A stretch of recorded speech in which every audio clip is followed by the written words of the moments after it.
Story was fantastic. Midnight Monopoly has been extremely interested in the Goosebumps FMV game. I don't know if she's going to be playing it soon or if she's going to be playing it, but she was really curious about it.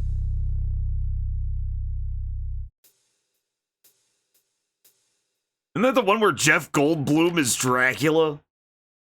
Because that's the one I'm thinking of. They got Jeff Goldblum somehow.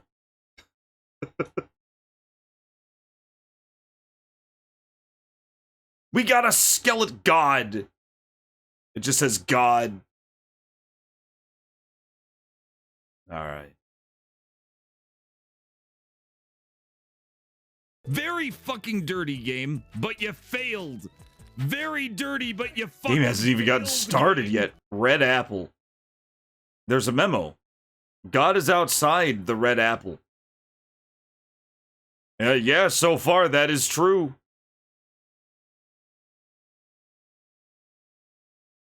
Escape from Horrorland. One of your favorite books, Mario. Escape from Horrorland.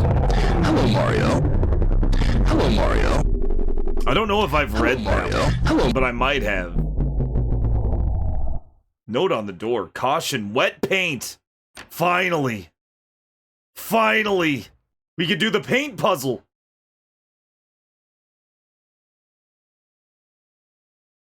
We could do the paint puzzle here.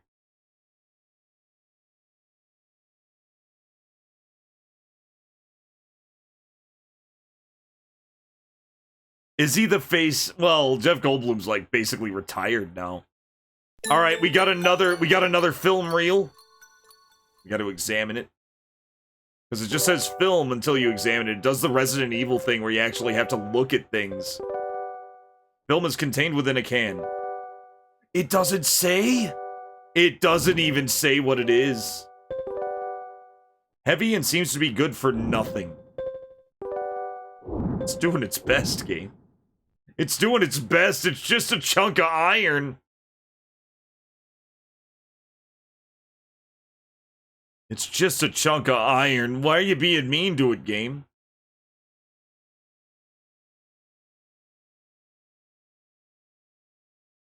Yeah, I mean, Jeff Goldblum is enjoying being...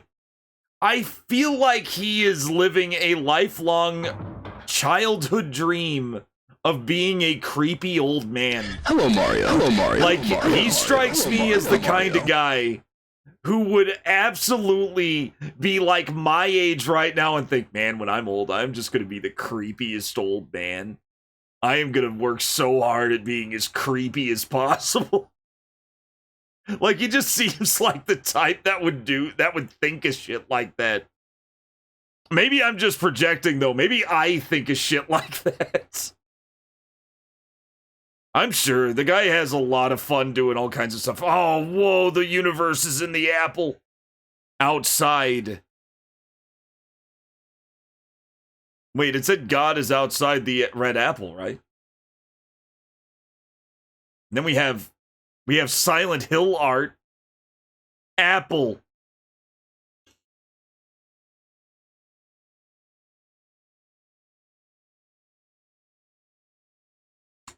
This is an apple, chat. This is an apple. Don't lick it. It's gross. Yeah, don't lick this apple. The Christopher Lloyd route. Yeah. God is outside at Applebee's. All right. So we have this. I don't know what that. Oh, shit. We have another painting. I don't really know what to do with the art gallery. And we didn't really learn anything from the paint room. Red.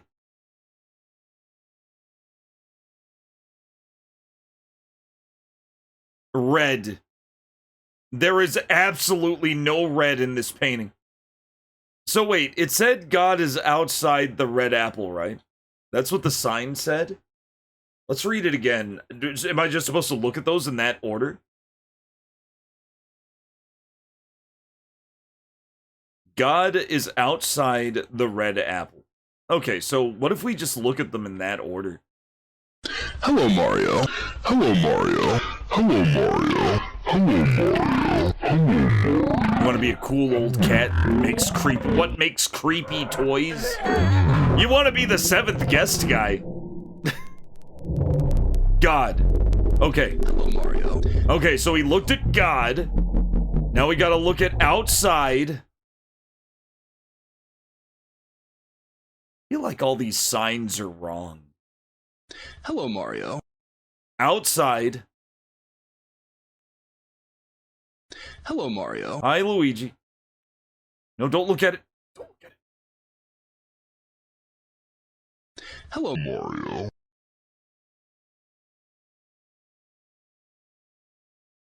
Okay. Red. Okay, I think we're okay. We didn't look at it, we just walked toward it. We didn't mean to, but that's fine. I think. How's it going, Purple? You wanna be as whimsical as an old man like a toy maker from a movie? Just make sure it's not, oh god. Remember, like, one of the worst Oscar bait movies ever made? With Dustin Hoffman? What was it called again? I don't think it was Dr. Parnassus. Mr. Megorium's Wonder Emporium. And with a title like that, of course it was going to be about him dying of old age and how you deal with things like that. That was not my favorite movie.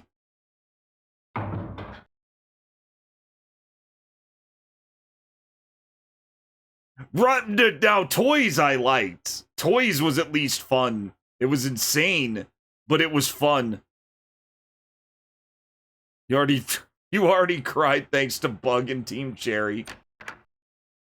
Yeah, I know. There was a time in like the 2000s where movies were just doing bait and switch shit like that all the time.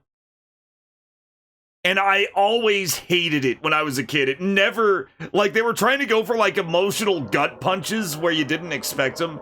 And it always just pissed me off. It just struck me as false advertising.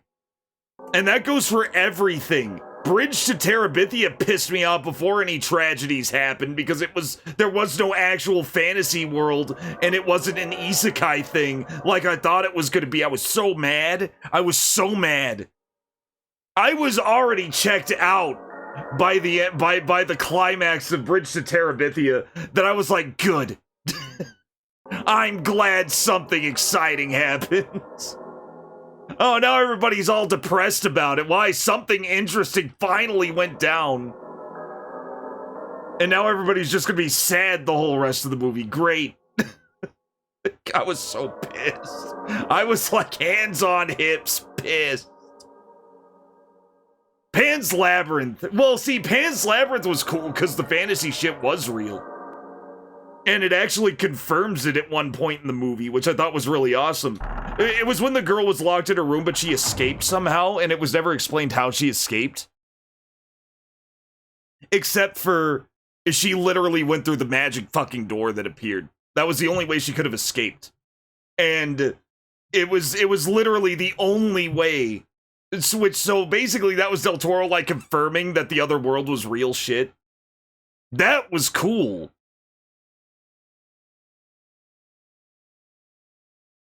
Yeah, this is Juggernaut. It was, well, like I said, it was all real shit, so it did end well enough. Not in the normal, you know, World War I, World War II world, but it still ended well.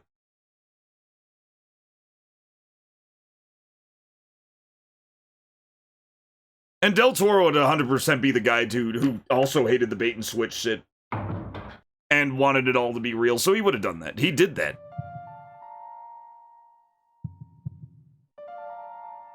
Is there a case of a dark movie turning whimsical as fuck? Probably that one.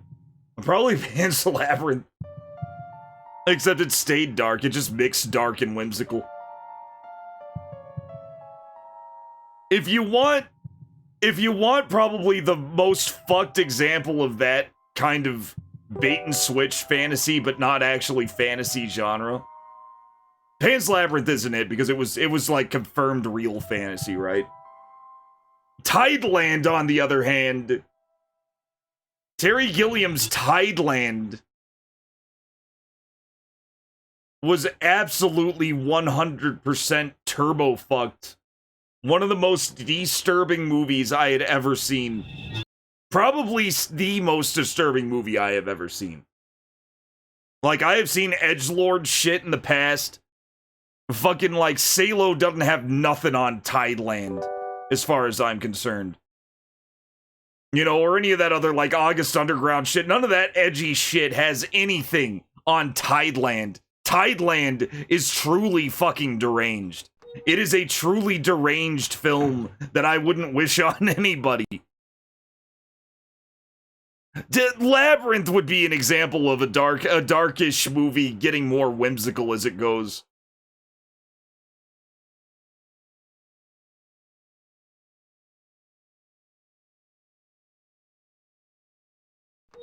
Yes. Yes, chat and business.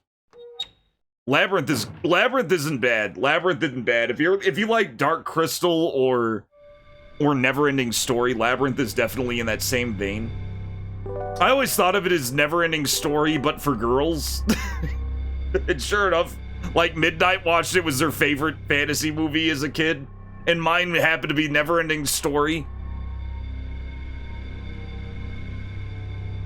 I like them both. They're both really good.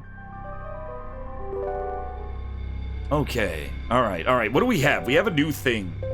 Now that I'm back on track, I have another film, but I don't know which letter it is.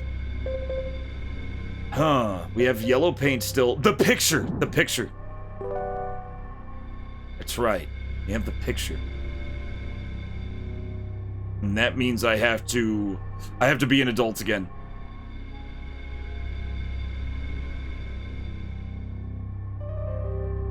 I have to be an adult again. Ugh. And I can't go in this way. That's the adult door. Artax, no! Give me the Gep gun.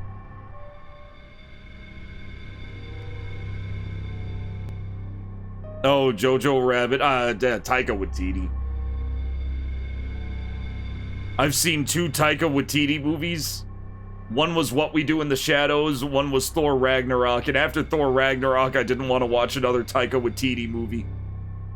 So, I didn't. I haven't seen one since. It's probably real good. Legend is ultimate. Legend is... Nah, my favorite, when it comes to that, see, I don't really see Legend as, like... I don't see that as, like, childhood fantasy movie, even though it technically is. I don't see that in that vein. I see that more along the lines of something like Excalibur, right? Like, just the high-grade adult fantasy. I think Excalibur is the king of that. Excalibur is one of my absolute favorite movies. But Legend is way up there. I decree! By the law of God! Oh, he was so awesome. I've seen him in, like, one other movie, and that was some kind of Oscar bait. I forget what it was. I forgot the name. The Lions in Winter. I saw him in The Lions in Winter. He was playing this idiot. He was an awesome King Arthur, though. He was great in that. Everybody was great in that.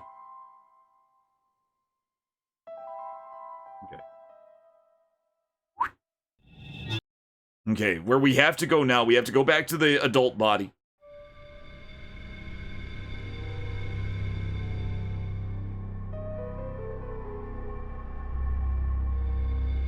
Liam Neeson's heavy-ass paint. Oh, yeah.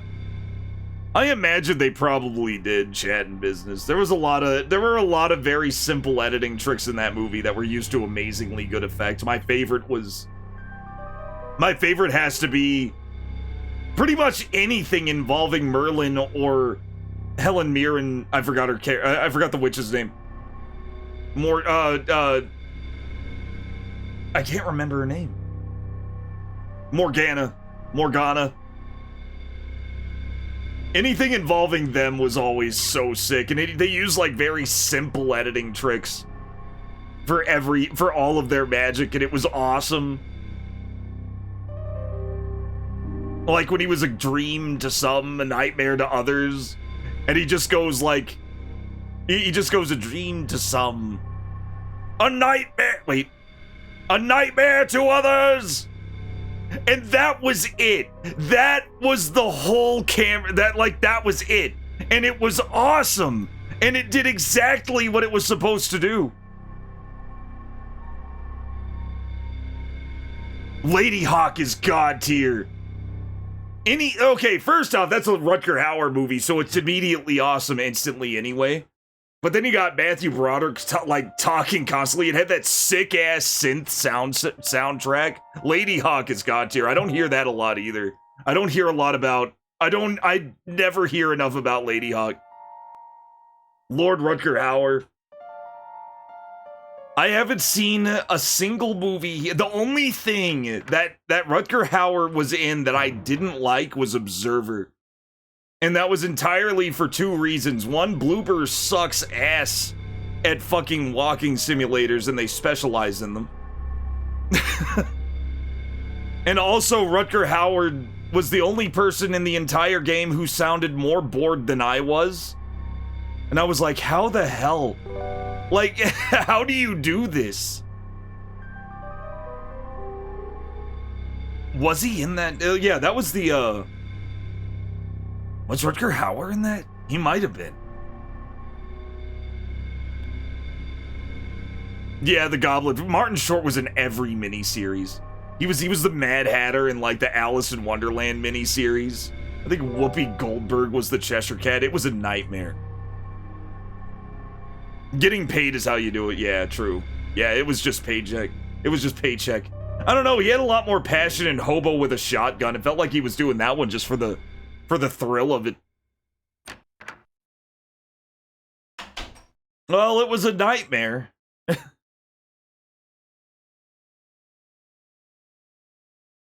They were always friends. They're working together all the time now. Martin Short and Steve Martin are always working together now. Here we go. Now we can put this picture in here. Or can we? Do we even have to? We probably don't even have to put this picture in.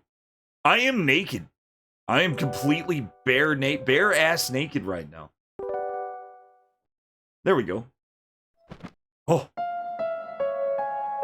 538. Wow. 538, there it is. I didn't expect that. I expected it to be the date.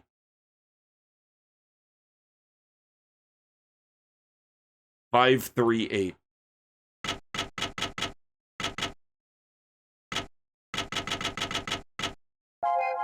There we go. Now we can finally see what's in here.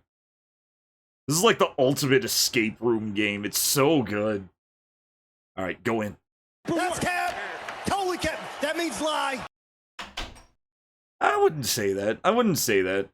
A lot of friends will work separately just to kind of not do the whole Martin and Lewis, Abbott and Costello thing. And like some people now they're doing that now that they're older and they've done everything else.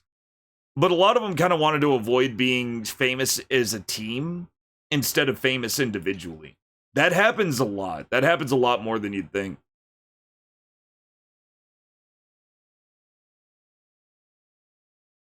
Yeah, they go with different outfits and stuff. Yeah, makes sense. Okay, we got another film can. Got another film can. We only need one more. Contained film. Why do I feel like I'm almost done with the game? I know I'm not.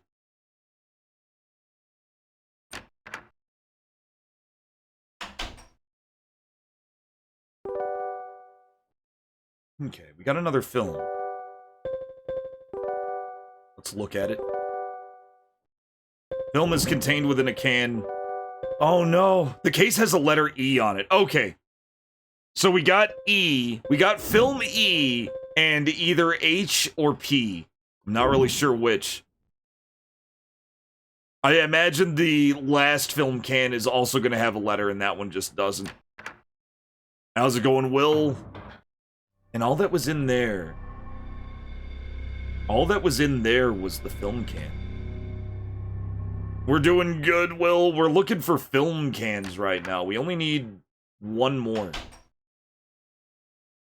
Kind of want to look in this door one more time.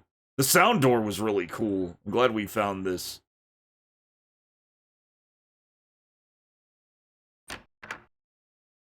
Oh, Willow. Oh, it's overrated here? No, I love Willow. I love Willow. Willow's great. There's kind of a dearth of like good fantasy movies, so whenever one is like high enough quality, I'm gonna enjoy it. And Willow's definitely way up there for me. I really liked it. Were there any fantasy movies I really didn't like? Like I just like what's the one fantasy movie that I just couldn't? Stardust. Could not fucking stand Stardust. God, that movie was shit.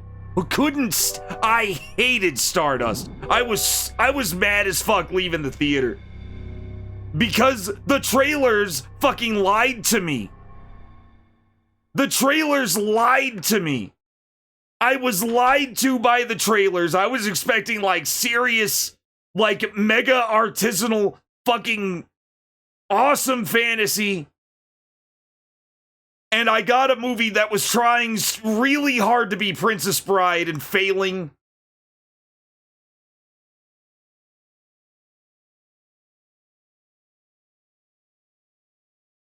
What Willow did right wasn't reach too far. I agree. Yeah, it told a single self-contained story. There was no sequel hook. Everybody had their own specific character arc that evened out. Give us life. I don't have anything that could give life. Maybe the iron? Iron cannot give life. Mirror? Seeing themselves does not give life. The pendant only saves. Yeah, I think finishing a story is always important. Golden Compass could have learned from finishing the story. I'm glad. Don't do that. Switch to Jello, I guess. Could always switch to Jello. I understand. You'll heal faster than you could possibly imagine. Yes. The reason, and that's something that everybody forgets. Everybody who tried to, like, start a franchise and make it Lord of the Rings forgot one important thing. If Lord of the Rings, Fellowship of the Ring, made $5 in the box office, the sequels would have still happened because they were all already filmed. They were all already filmed. He filmed all of them back to back. He only went back to do reshoots he only started doing like little reshoot things specifically for, I know what this is for. I know what this puzzle is now. That's that colorblind room. The only time he went back and started shooting again was when he had enough money to do extended scenes. And the extended editions happened. There's a coin slot. Yeah, we need a coin. And then we have that star. And he's going to start coloring on this star so we can know where to put those. So we know what to do here. And this is the billiard room. The only long side room on the second floor. There's also the billiard table, but we can't mess with that.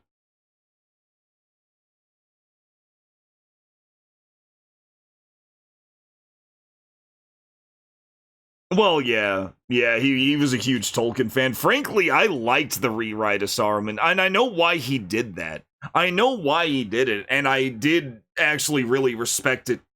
It was kind of a rare case where I actually liked the change. And that was keeping the whole final scene where Saruman invades the Shire and tries to enslave the hobbits. And then Wormtongue stabbing him, and relegating that just to Isengard. So by the time the hobbits came back, the falling action could complete much more smoothly, and you would have that incredible scene where they're like looking out, where they're in the bar, and they're looking at all the other hobbits being goofy and silly like they used to be in the first movie. and they're like looking at it, and they've aged mentally so much because of all the war shit that they were in and all the close calls they had that they just kind of quietly just kind of fucking like toast each other and drink quietly. But it was just so, that scene would never have happened if they stuck with the books, and that would have been such a shame because it was such a good scene. JUGGERNAUTs, how you doing? How you doing, Duke? I'm talking about my one exception to making changes in an adaptation, and that was the end of Lord of the Rings. Yeah, exactly. Yeah, that's also true. That's also true. That was another big reason why Lord of the Rings worked, because they actually had a finished work to work with. They had a finished work to work with. That's also very important. Big shout out to Duke Donuts. And he filmed them all back to back. He actually had a plan. He actually filmed them back to back and then just waited to, and then just kind of drip fed the movies to us every year. And that's exactly how they should have made the fucking Star Wars sequel trilogy. And that's what everybody expected they would do. But no, but they didn't do that. They were just complete fucking dumbasses about it. It was a level of incompetence that I didn't even think was possible, but they did it. All right, so now what are we doing? What are we doing now? What are we doing now? Do we have anything new? We have yellow paints. We have a piece of iron. Was there anything that could have used some iron? I'm coming, I'm coming, I'm coming! Is there anything that could use some iron? I'm starting to lose my place here.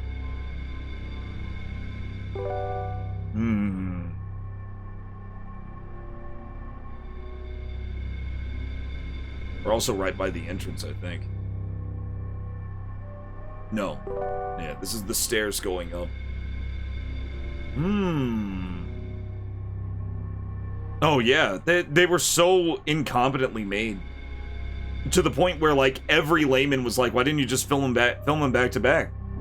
Why didn't you just film them back to, why didn't you just get, like, why didn't you just take $1 billion of the $4 billion you just made and just make it one mega budget for 3 movies and have one huge script tying them all together and then film it?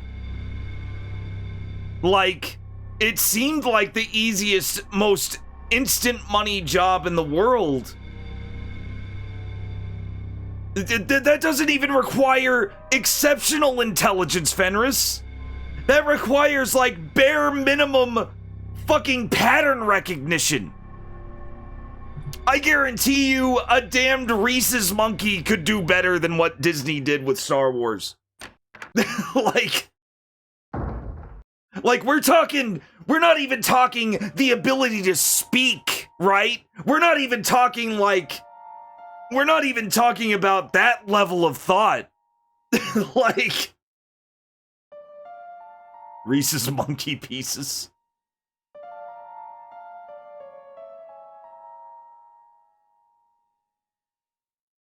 Never waste an opportunity to save money short term so you can lose way more money long term. That's the biggest problem with any major company now, because it's full of people who think that's a great idea. And it never is. Surprise, it never is. But wait, no. What was this room here? Yeah, who would require exactly? J.J. Abrams. J.J. Abrams would do that. Because J.J. Abrams had this brilliant strategy called the mystery box. He called it the mystery box.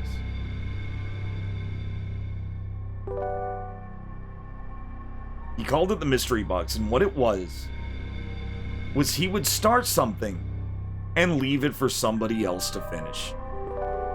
And that's really what it was at the end of the day. right? He would start something without a real plan and then let somebody else finish the plan. That was the mystery box. And it turns out that's not a very good way to make a clear-cut trilogy of interconnected movies. It's actually a very, very shit strategy that was bound to never work.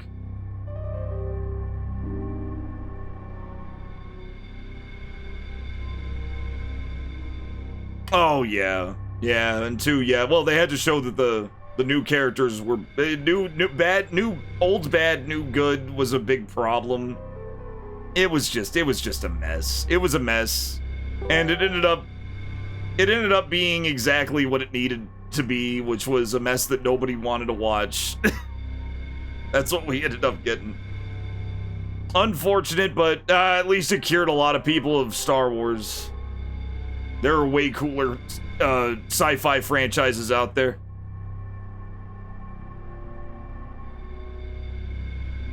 Yeah, I decree new bad, old good. By the law of God. Could you... Oh, God, that's a good example. Remember King Arthur with the King Arthur movie with Clive Owen, where they tried to make it take place in, like, ancient Rome or some shit, like they were Romans, because they were trying to make it based on the, they were trying to make it based on some other shit.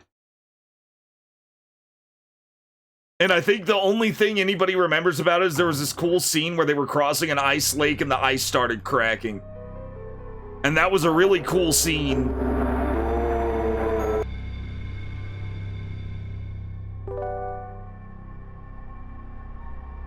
Okay, think. Your mother was a hamster, and your father smelt. I guess I'm gonna be a ghost again.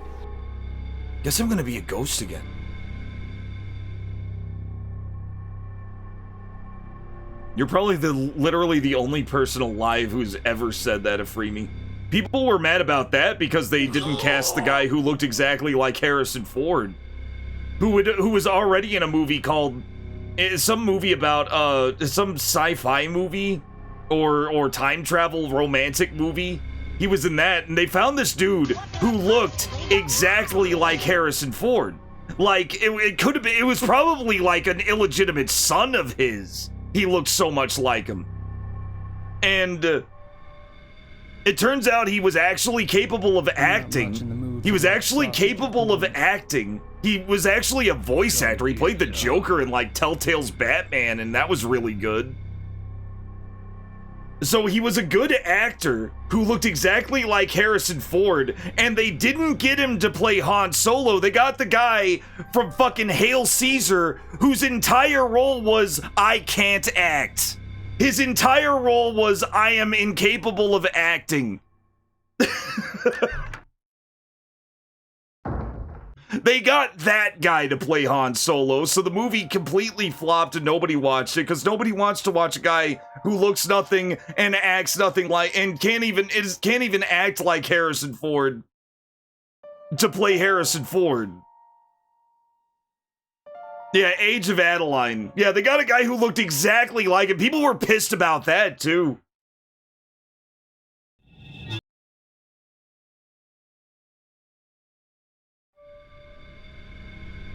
You want to think of it as a man of principles? What?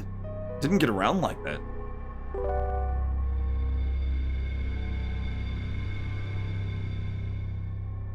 I hated the trailer of the Solo movie and didn't even turn it on. I'm not giving it a chance. I'm not even gonna try. Not even gonna attempt. I feel like I'll have to live with that decision, but I don't feel like that's gonna be too hard to do. Hail Caesar is awesome, though. Hail Caesar was actually pretty good. I liked Hail Caesar.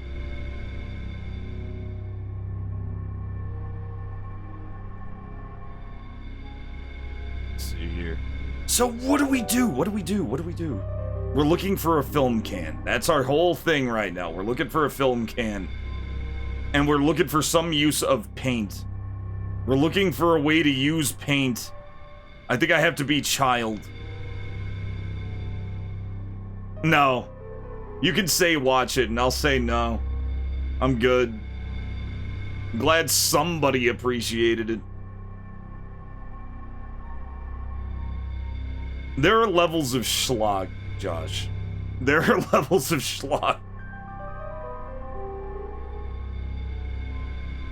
Yeah, I'll just watch. You know, it's already gone. It's already over. Star Wars is a dead franchise. It's only barely making it to TV these days. It's over. I don't even think people like Mandalorian anymore. It's just gone. I hear Kurtzman's finally leaving Star Trek, so it might be cool.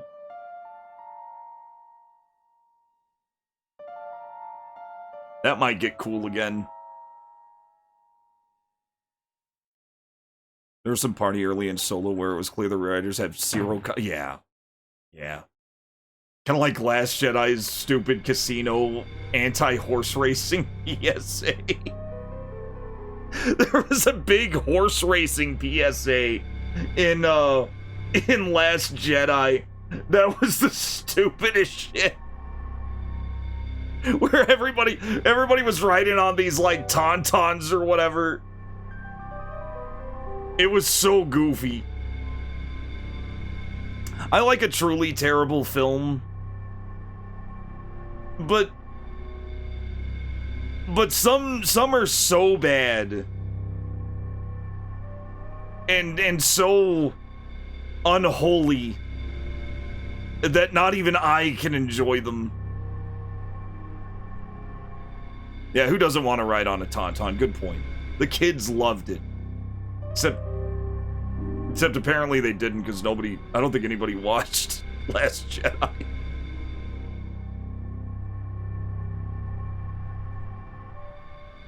I did. I watched it.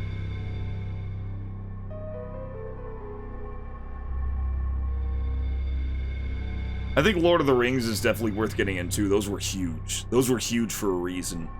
The Hobbit movies weren't good. The first... I will say the first one I liked. The first Hobbit movie I liked. But you could really smell the studio stink all over the second and third movies. The first one definitely felt a lot more heartfelt, especially compared to those. Even if it was kind of silly, it was still good. I still liked it. It was silly in the way The Hobbit is silly.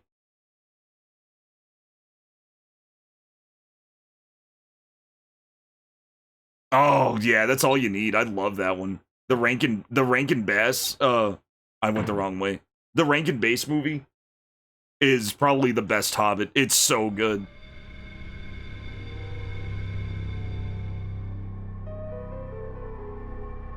No, yeah, you think they only smell bad on the outside.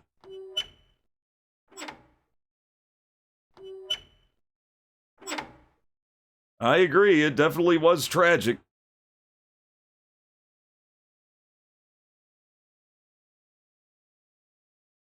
But no, the Rankin Bass, like, 1970s movie, I forgot what year specific, I think it was like 1977. That was the Topcraft movie. Rankin Bass produced it, but Topcraft animated it. Topcraft was the company that would go on to become Studio Ghibli. I've talked about them a lot.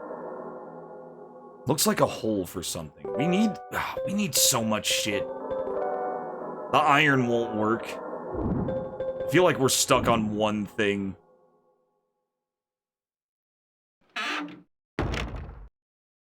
Yeah, Del Toro wanted to do his own thing with it, which would have been cool. That's what Peter Jackson wanted. Did I go through the wrong door again? Fuck. Fuck.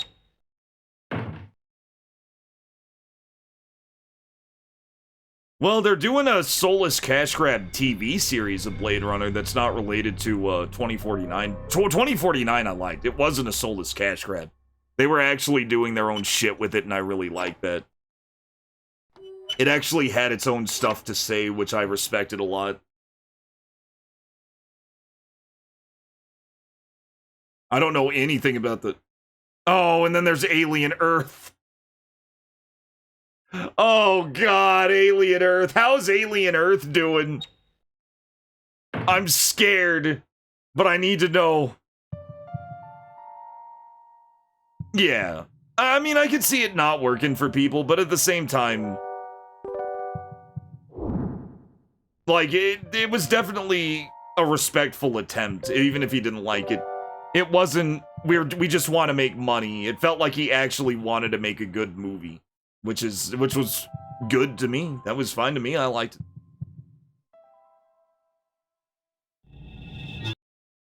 The villains were kind of cartoony.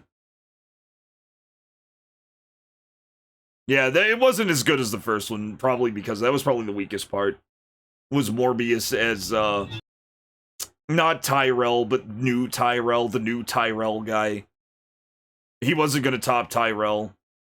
And another thing I wasn't crazy about with 2049 was that it did the thing where you could tell that there was gonna be more movies. But of course the movie didn't do that well in the box office. Sadly, I wish it did. I wish it did better in the box office. This is good enough. Leto was probably the weakest part. Yeah, Love, the replicant enforcer of his, was way better. And you could tell that, like, it wasn't so much that Leto was bad in the movie. It was that you knew that there was going to be more to that character in a sequel that never happened. You knew there was going to be more to that character. That looks like a lever. That is absolutely a lever. Nothing happened.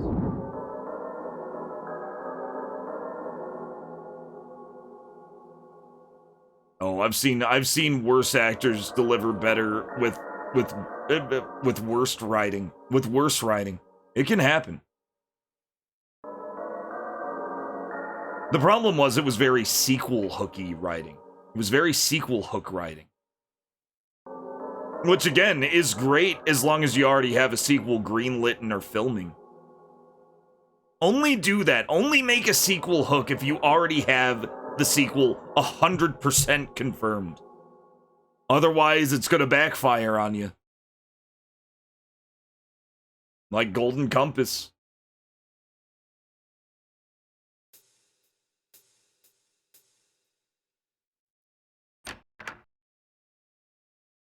The worst actor who gave the best performance. I'm gonna have to say, shit. Pretty much a lot of actors in Guy Ritchie's Snatch movie was a fucking that was like a poster for that. There were a lot of actors that he just picked up out of nowhere. Probably the biggest one was Vinnie Jones. Vinnie Jones is probably one of the worst actors alive, but he was so fucking good in Snatch. He was so fucking good in this movie that it's actually astonishing. It shows how good Guy Ritchie is at making people who don't act well act. He even made Sting act. David Lynch couldn't even make Sting act. And Guy Ritchie made Sting act. Yeah, it's the movie that made him, and every other movie he was in didn't make him. Alright, we have this discolored wall. Okay, we're back here. Put the mirror on it. Of course, it's discolored because it's faded.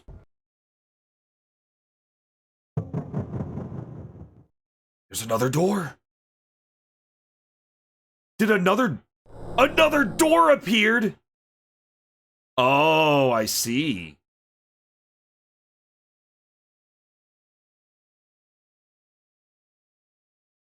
I think I see.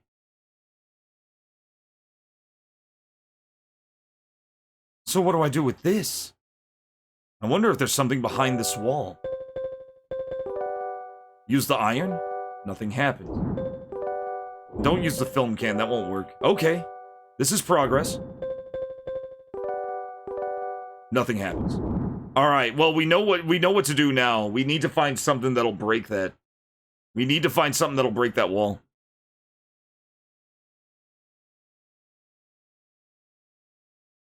Jeremy Piven. The best actor who had to act out of the worst, right? Jeremy Piven and Jeremy Piven. Very, very interested. The worst actor who gave the best performance. I have to say, I gotta say Vinnie Jones for Snatch. Because, God, he was so fucking cool in that movie, it hurt. The best actor who had to act out of the worst writing? Probably, for me, Sean Connery in Highlander 2. Sean Connery in Highlander 2 is definitely a contender for that. The only reason he even said yes to that shit pile was because he was best friends with Christopher Lambert. And Christopher Lambert was like, come on, we'll get shit-faced to do this stupid movie. I'm under contract. He was like, all right. Sure. So he did that. And it's like one of the, it's the only movie he's done that's, don't ever say Sir Billy is his worst movie.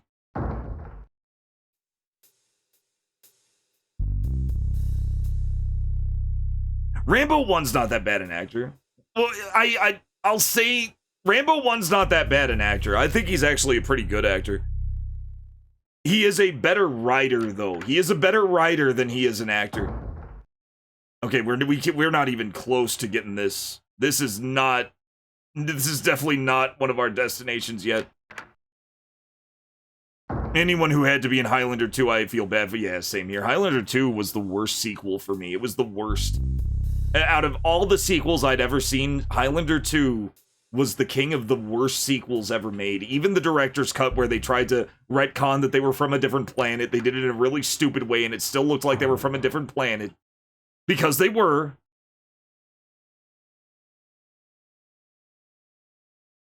It was so dumb.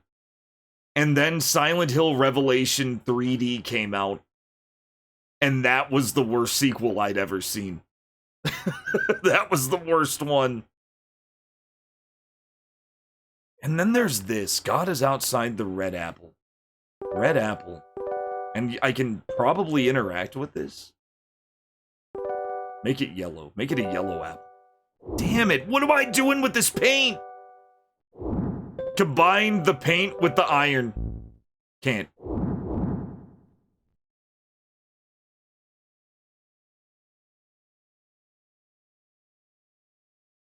Well, the reason, I mean, there's a very important reason why Rambo worked so well.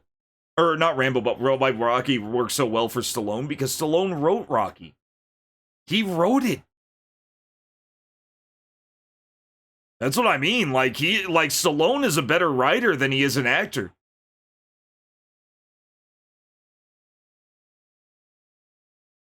I think he wrote Rocky Part 2, too. Rocky 2 I liked.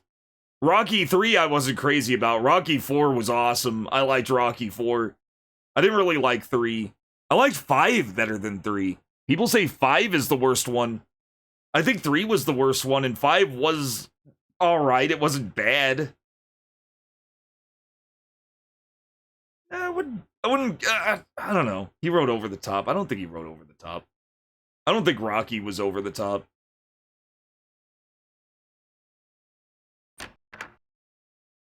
I've never seen the Creed movies. I haven't seen Creed yet. I'll bet they're good. I bet they're good. I've heard 0 complaints about them. Oh, he wrote the movie Over the Top. Oh, did he? I've never seen that. I've never even heard of Over the Top. What's Over the Top? God. What are we gonna do with the God painting? Don't paint the paintings. Use the mirror? The mirror just gave me a door that I can't open.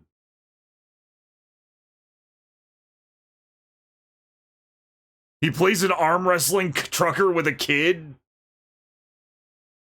That sounds sick. I'd probably watch that. He didn't write Cobra.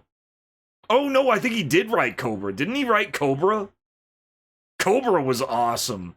I liked Cobra a lot. It's sick as shit. Oh man, I need to watch Over the Top. Whoa.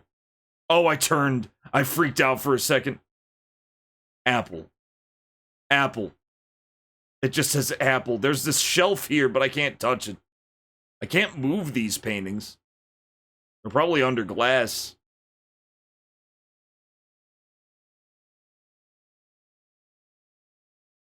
Wait, is that a little door? No. Can't be. Cobra was awesome. Cobra film. I don't know if he wrote it. Yes. Yes. Written by... Screenplay by Sylvester Stallone. In fact, there's a cool thing about this. Screenplay by Sylvester Stallone. Right there. And the crazy thing about this... Okay, Cobra is the final film in which featured a collaboration between Stallone and Nielsen. Bridget Nielsen, yeah. After Rocky 4, yep, it was, yeah, the girl with the ketchup. And until Creed 2, and the only film the pair are both featured in while married to one another, and she was his wife? I didn't know that. Before their divorce a year later. The script was largely inspired by Stallone's original script for Beverly Hills Cop.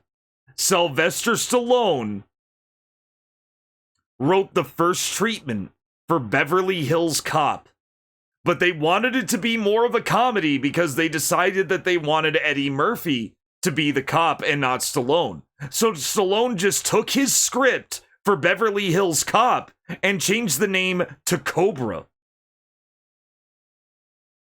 Yeah, that's some crazy shit. That's some wild stuff. How's it going, Rig? Oh, crap, I almost raided you.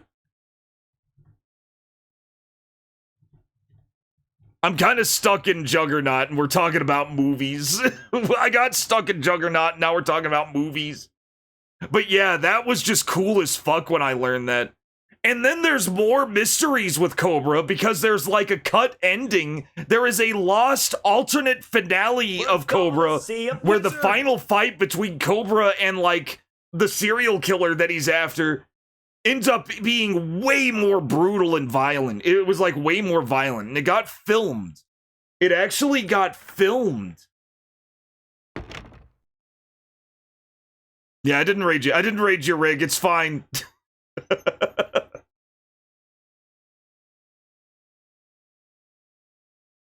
But it actually got filmed, and nobody knows where the film of that scene is. We don't know if the studios got it in a vault. We don't know anything about it. But the alternate climax of Cobra is probably one of the pieces of lost media that I'm the most interested in. Because the final fight scene was already cool, and apparently it was even more violent. We're gonna see. Got Griffin Dunn's autograph at a con. He played the brother who got mauled in American Werewolf in London. Oh, that guy's cool, yeah. Didn't Griffin Dunn, like, direct a movie? I read so much that critics of the day panned Arnold's acting in Conan a ton. Well, that's the thing. Fucking critics have never been good. Critics have never been good. It's not a recent phenomenon that critics are terrible. Critics have never been good. The best thing to do with a critic's opinion is never read it. And definitely never look at critical consensus. Because especially around that time, most critics were just too busy, were basically really busy kissing Roger Ebert's ass. So a lot of them would just parrot what Roger Ebert had to say. Roger Ebert had an opinion, then everybody had that opinion most of the time. Most of the time. So I never took critics that seriously for many years because of that. Because of things like that. Passenger 57 was supposed to go to Stallone, but it went to Wesley Snipes. I never knew that. I never knew that. Yeah, now people look at Conan now, retrospectively, and was like, man, that shit was awesome. And yeah, I mean, Arnold did fine in that. There's this. This. How do we open... Oh, wait. What is this? Nothing. It's a fake wall to divert our attention from the real wall. Oh, shit. It wasn't his first role, but it was definitely an early role. His first role, I think, was Hercules in New York, where he actually had way more speaking role. He had, like, way more speaking lines in that. I wonder if there's something behind this wall. Break the mirror and cut it open.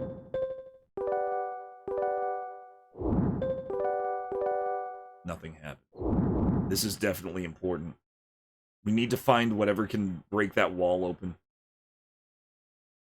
There was just a chunk of iron in this place. Oh, we also have two... We actually have two statues here. I think? Wasn't there a black one also? I guess not. Yes, there is. Not sure what those statues are. I don't know how to get out of here. Absolutely Balinor, and I feel like John Milius thought the same, or not John Milius. Yeah, John Milius thought the same thing. Yeah, like he was delivering like iconic lines too, like in the way that somebody like Conan would. It really did work. Crush your enemies. See them driven before you. And hear the lamentations of the women. It was perfect. It was such a good line. That is good. Conan, what is best in life? It was just so perfect. All right, can we do anything with this? We may be able to do something with this. Throw paint on it. We have a bucket of paint and a chunk of iron, 2 film cans, and a mirror.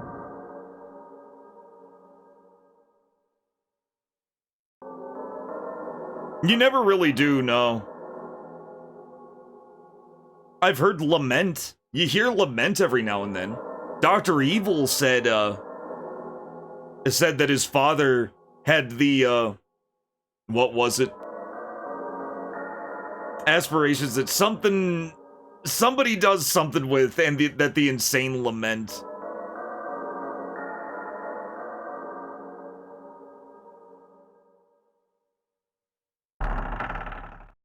Oh, yeah.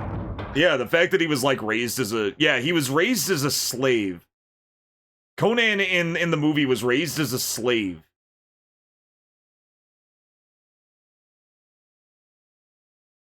And... worked on, like, a fucking... pushing a wheel for years. Which is what made him mega strong. And then he ended up getting recruited. Then he ended up getting promoted to basically a gladiator.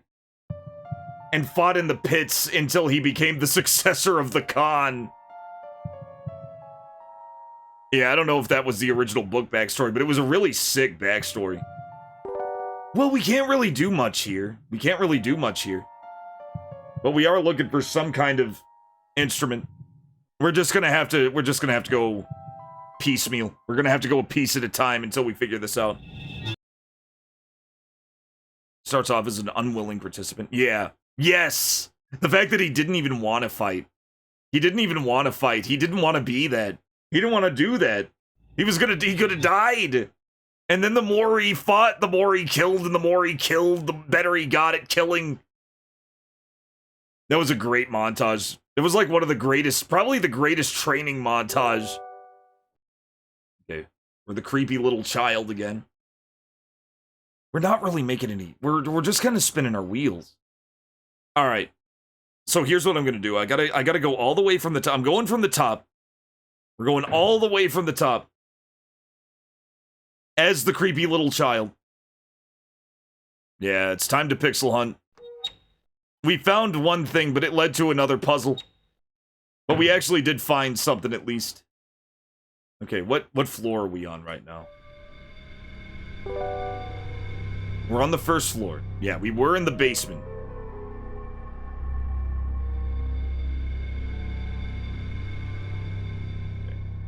Blank wall. We're gonna find any door that we can maybe enter. That's our only mission right now. Any door on the first floor.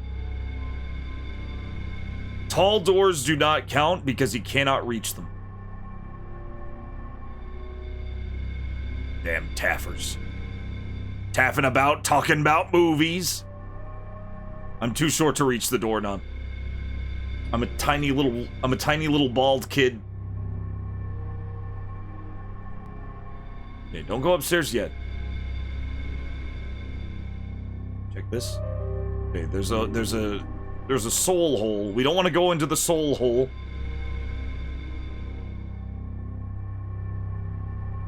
No, you have a great night, Balinor. Maybe we'll make some progress. We will. We inevitably will. We always do. We always find out one way or another. This is definitely a true puzzle game. Very good puzzles in the game so far. I'm really, really liking them. It kind of hits this sweet spot between Myst and Seventh Guest. Where Seventh Guest was just a puzzle game, very traditional, like, puzzle collection game. Where the puzzles didn't really have much to do with anything. Okay, so little me can only go down into the basement from the first floor. Oh, there's also the side rooms. We may have to start looking at those too. All right, that's fine because I got to get in here. Okay. Let's take a look.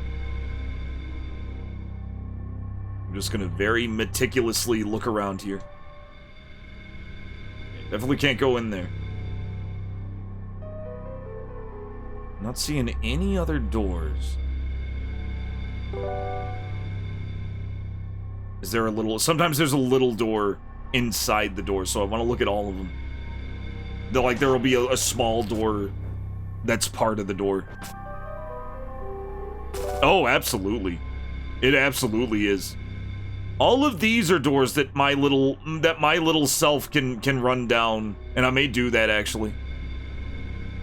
All of these are little kid doors. I love that they're like full-size doors shrunk down. It's so great.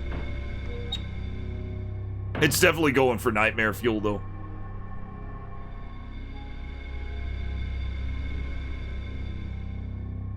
Okay, maybe I'm tall enough to mess with this. I don't really know what to do with this. Let's take a look. Alright. Oh, wait a minute. This is a forge. Metal stamping machine. I just need to take off my shades a bit. It's like hurting my ears a little. Here we go. Dump that in. We need to make a key. Or a crank. Oh, okay, I get it. I get it.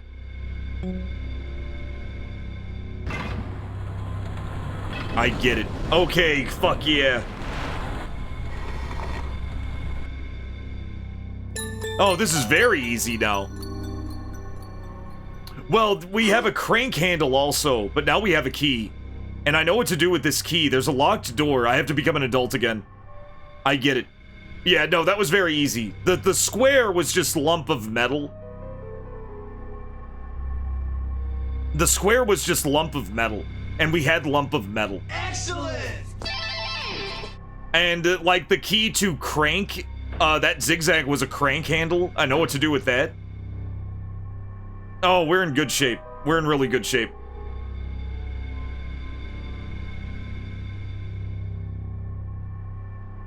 Okay. Now we just need to go... I know where this door leads to. There is a locked door that we can open now. I'm gonna have to leave and be the adult again, which means going back downstairs. That's probably the worst thing about this game is there's a lot of backtracking because you gotta switch bodies to do certain things. Yeah, okay. No, he's already in there. Stay as he is. That's why they got rid of the animations for it. I'm a disembodied soul, so I can't do shit right now. Yeah, definitely the worst part. But that's like the only bad thing.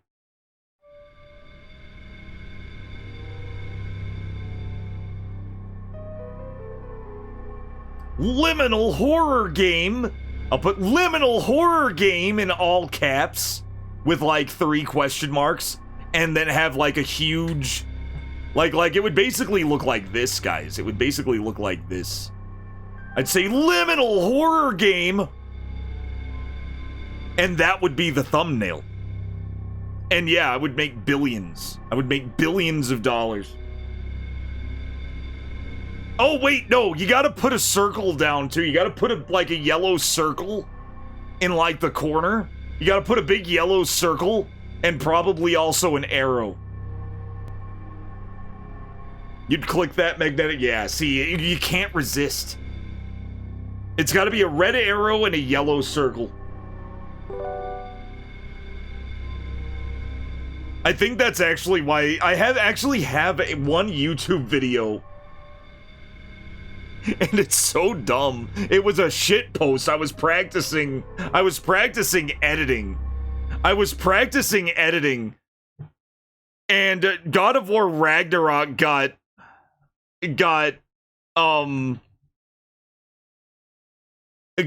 announced. And the kid said, well, why are you start thinking like a father, start thinking like a general. And I immediately like saw flashes of all the brutal shit he'd ever done. Kratos had. And I made a YouTube video because I was practicing editing. I was trying to mess with an editing software and see how it worked. And I did this.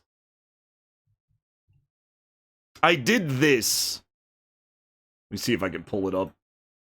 Can I pull it up without showing you the views? Yes. Yes, I can. I made this, and if you notice, the thumbnail has the L3R3. Stop thinking like a father for a moment. It's so dumb. It's literally just him turning around and having a Vietnam flashback.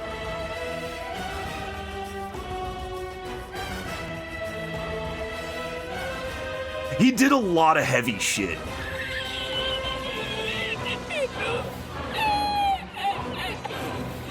Remember when God of War was like fucking ultimate? And then it ended with that, like he was about to like attack him. And this video got like 1 million views. It got 1 million views, guys. And I didn't mean for that to happen.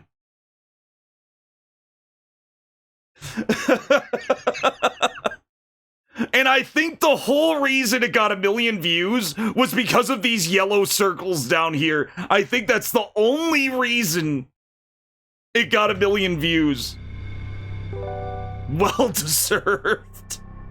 It was a pure shit post. I even got imitators. There were other people making the same video. One of them even like credited me directly. He was like, I was just inspired. Here's the actual guy. I was like, wow, that's cool. Yeah, it was a great shit post. But that's literally all it was.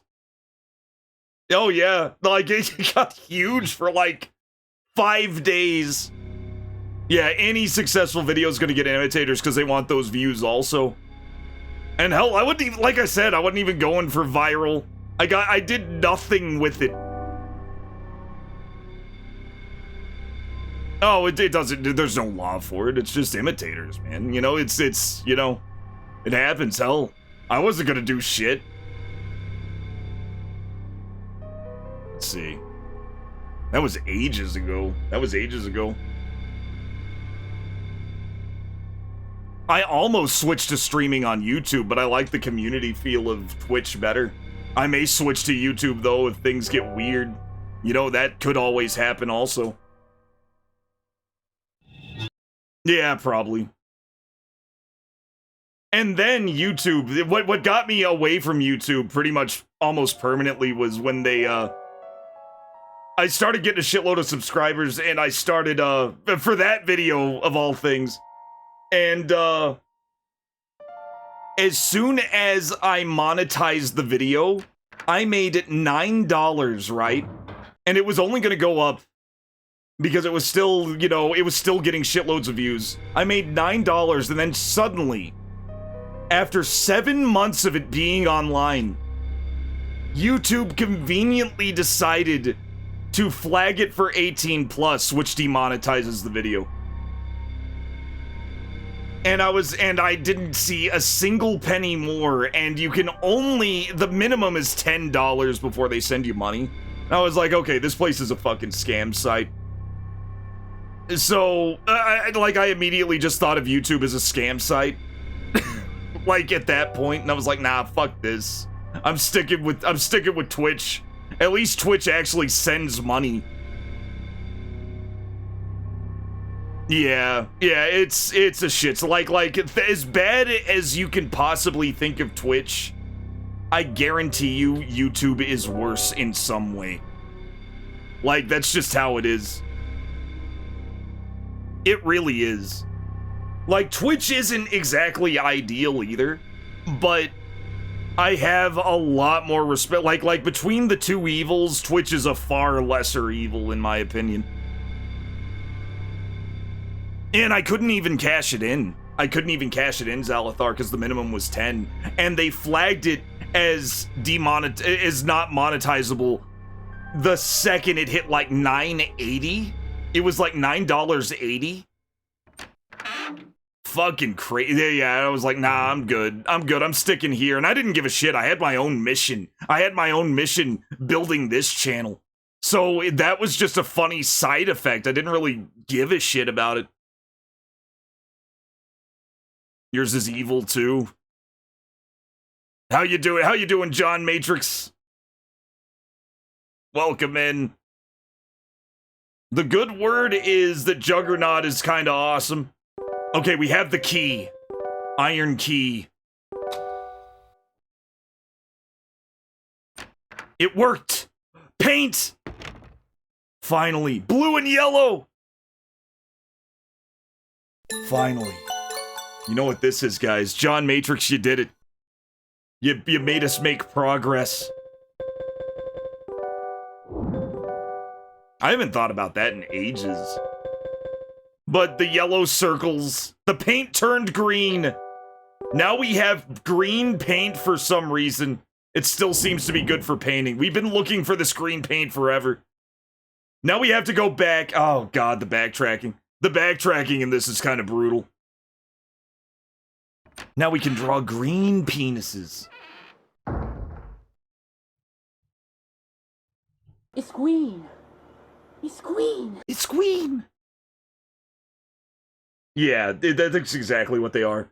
Well, what really set me off is I actually appealed it. I was like, this is footage from an M-rated game.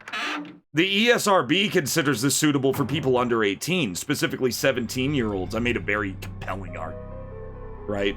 I was like, yeah, it's violent, but it's not too violent for 17-year-olds according to the rating system that is in charge of video games. They lifted it. They lifted the age restriction, and my video was monetized again for 1 minute. And then they demonetized it again and said that I couldn't appeal it. That actually happened to Corey Kenshin, YouTuber Corey Kenshin also, and he straight up called him racist. And I don't blame him. He was furious. If I thought I was like mad about that, he was furious. Stupid sack.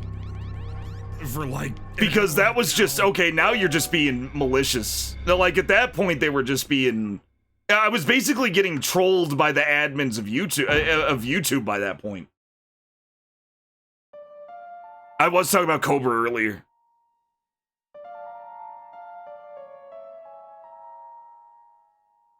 Oh, it was because the love interest of the movie was a model. She was like a supermodel, so it was a bunch of pretentious LA shit. That was just a bunch of pretentious LA art stuff.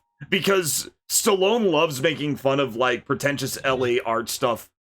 Because he lives in LA. That's what that was. No, Cobra like the crime, the cop who was originally going to be Beverly Hills Cop. Stallone Cobra.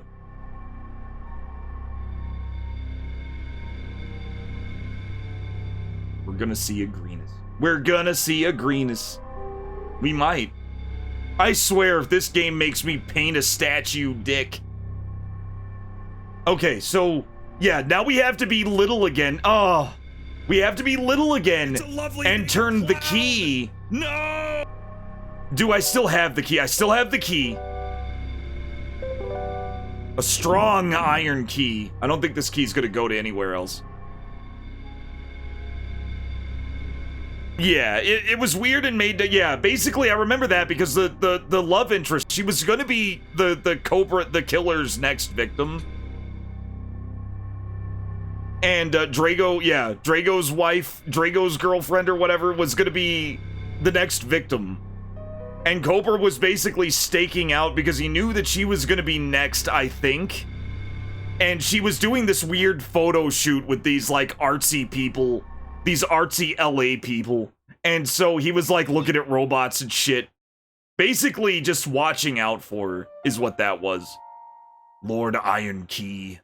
We're gonna turn it into Lord Iron Crank and use it for another thing. But first we have to become a child. We have to become little boy. We have to be the tiniest child in the world. He's only 6 inches tall.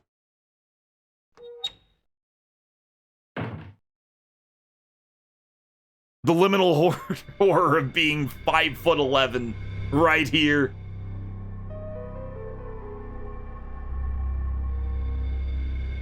Yes, where he grabs his freezer pizza and cuts on it with scissors.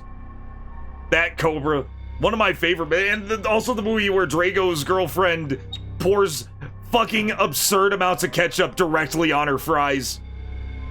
Like an absurd amount.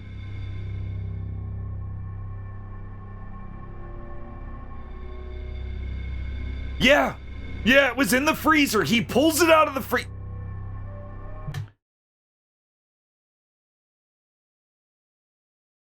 He pulls it out of the freezer. He pulls it out of the freezer. I gotta get it. Gotta get it. Gotta get there. Oh, you guys gotta see the Cobra pizza scene. Which, of course, immediately autofills. What happened here? There's Cobra. Going home. Don't you think you've seen enough? Throws his junk mail in the grill because he's gonna barbecue with it later. He's gonna barbecue his junk mail. This licensed music is definitely gonna mute the fucking VOD. I don't care. He goes straight to his freezer. Grabs a whole ass, looks like a small pizza, and a carton of eggs, so it's probably not his freezer. It's probably not his freezer, come to think of it. Opens up his he's got one slice of large pizza in there. Grabs his scissors, cuts off a piece. What is he doing with the eggs? He's got the eggs. Oh, okay, the eggs has his gun cleaning shit. Okay, that makes sense. That makes sense. Okay, that's why I had the eggs. I forgot about the eggs. I was so distracted by the pizza, I didn't know about the eggs. It was in the top, but if you notice, it wasn't in the very top. I think he had an extra tall fridge. Because he's got this here also. He's got this here also. So maybe he converted this to a regular fridge.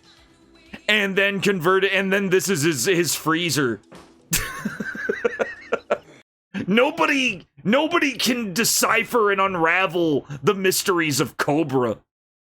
It's a triple-decker fridge. Nobody remembers the triple-decker nature of the fridge. Okay, let's change this iron key. Thankfully, this game goes entirely on canonical dream logic. Then we're going to turn key into crank.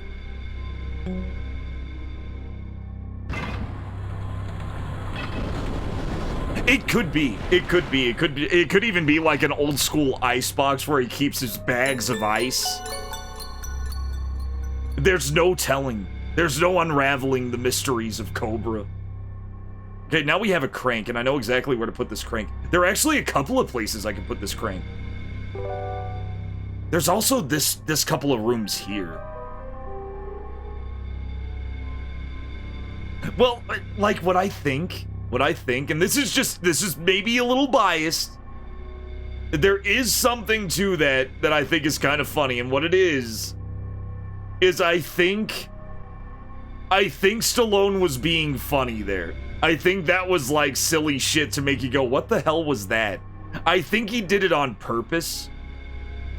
Because there is a similar food-related scene later in the movie where Drago's girlfriend, like I said, is just emptying a bottle of mustard. Cobra mustard. Or not mustard, but ketchup. Yeah. Of course I found it. Of course I found that also.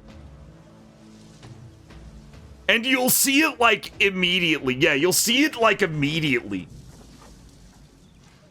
Yeah, it is his kind of dry, yeah. I love how she just fucking flips it over and starts squeezing it.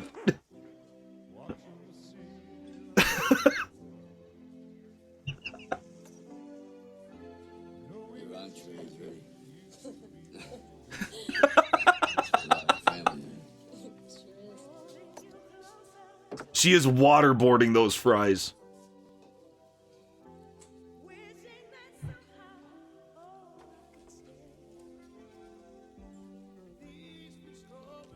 She did. She white knuckled. Life preserver. What? Your French fries drowning there. Your French fries are drowning. Yeah, I think that was just Stallone's dry sense of humor, and he does have one. He does have one. Like, you could really see it in Rocky and Rocky 2. He was married to her at the time. He was married to her at the time during the filming of Cobra, and then he divorced her a year later. I think 1 year later they got a divorce. Okay, do I have the crank? I have the iron crank. And there are a couple of things I can use this on. Including something. The ketchup was gone. The ketchup fucking teleported out of there. She white-knuckled the ketchup.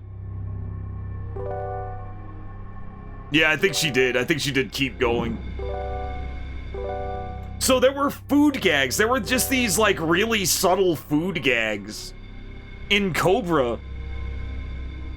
Purely for the humor of it. Purely for just the funny of it.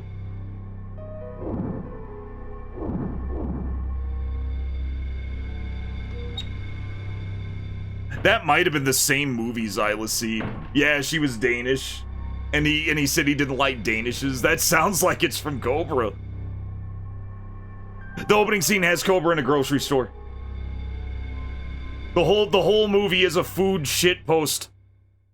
Only true connoisseurs can unravel the mysteries of Cobra.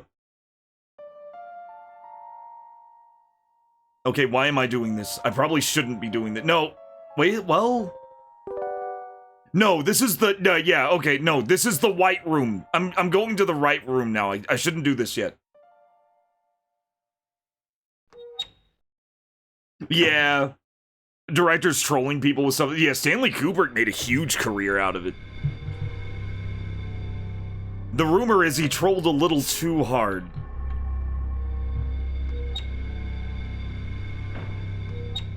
That's why I wonder about the, there was this documentary that his daughter directed, and it was like a behind-the-scenes documentary of The Shining, where it made him look like a real asshole and that he was being mean to, Shelley Duvall, who was in The Shining as Jack Torrance's wife. And a lot of people, like, were really pissed at him for that, but I was looking at it and I was watching it, and he wasn't really acting like Stanley Kubrick. that I knew of him in other shit, he was acting like Jack Torrance, and was even dressing like Jack Torrance, and was writing obsessively like Jack Torrance, and it made me think that the whole thing might have just been a fucking troll move to get people sympathizing with Shelley Duvall's character, even then, and that's just a theory. He might have been an asshole on set, but that was the impression I got watching it, that he was just playing Jack Torrance for the documentary, and the whole thing was just, you know, an act. But that, like I said, Jack Torrance is he's the main antagonist of The Shining. He was the guy Jack Nicholson played.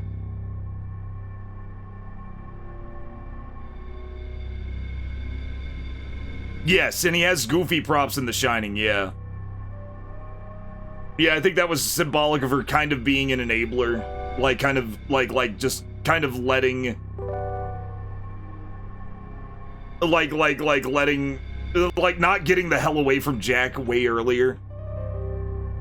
I noticed that Jack Nicholson plays a lot of people named Jack, yeah. You'll notice a lot of actors will play characters that have their first name. Because it's just easier, I guess, to answer to your real name. I always wondered about that. Watching that little documentary and knowing that his daughter directed it, it makes me wonder if he was ever actually mean to Shelley, and if Shelley wasn't just like Shelley and him and them and the producer were like, what if we did this and did some like proto-viral marketing? It could be that, it may not be that. I hope it was that for Shelley's sake, but you know.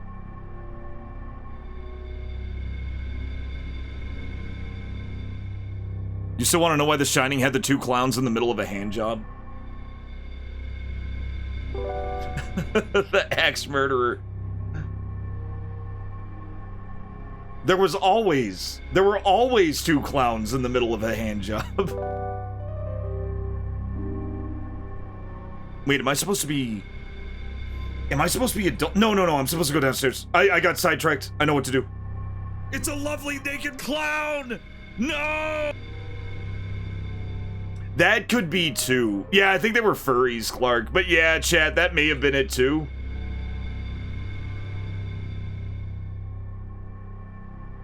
It was a clown moment. I refer to them as clowns. It might have just been that. It might have just been him. Remember, this is the guy who directed Eyes Wide Shut, which was... And Rich People Got Some Crazy Fetishes is basically the best summary of Eyes Wide Shut I have ever seen.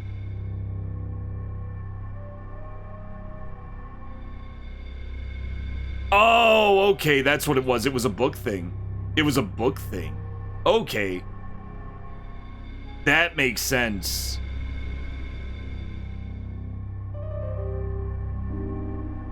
I'm sure there were lips under the bear mask. Okay, John Matrix, thank you. It's been so... I read, like... I don't even know if I've read the entire book, thinking back on it. I know I have the book, and I know I read a lot of the book, but it was so long ago I might not have read the whole thing. Yeah, Kubrick was insane smart. He was crazy smart. Here we go. Okay. Now, where we have to go now is over to the... Yes, this. Shelley Duvall was perfect visual casting for Olive Oil, I agree. She did look just like her. It was crazy.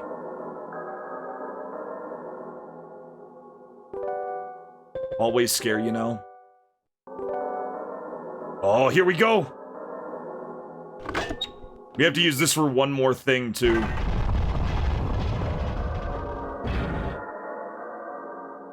That do? Okay, we have to use that for one more thing. And I can't remember where it is. Oh no. It's alright, we'll do this. It is worth it. I do need to actually finish it. I thought I read the whole thing, but I might not have. Because I definitely would have remembered that. I remembered reading Cujo when I was a kid, at least until I accidentally spoiled myself on the ending and didn't want to read Cujo anymore. Because I found out that the end of Cujo, the book, is very different from the end of Cujo, the movie, and I was upset and I didn't want to read it anymore. I was in 6th grade.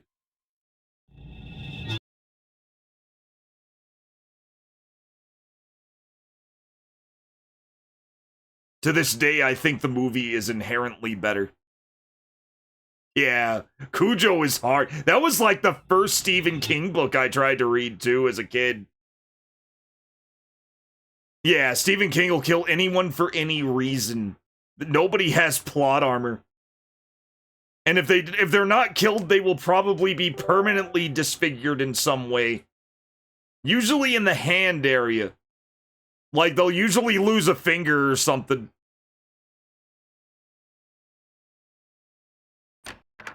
What? Well, that makes sense. That makes sense, Couch. You met Malcolm McDowell? That's really sick. Oh, cool.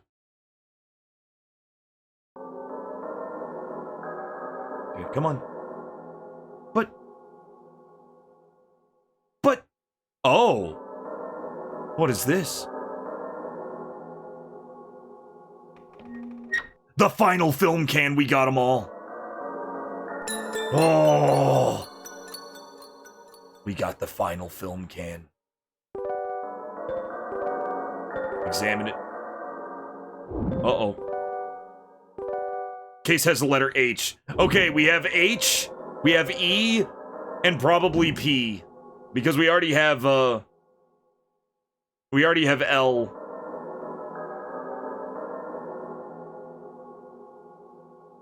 You're gonna make me go back. Okay, that's just dirty.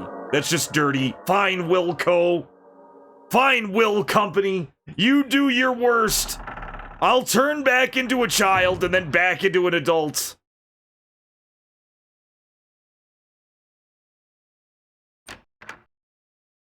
I think he's just he's usually completely indifferent to adaptations of his work.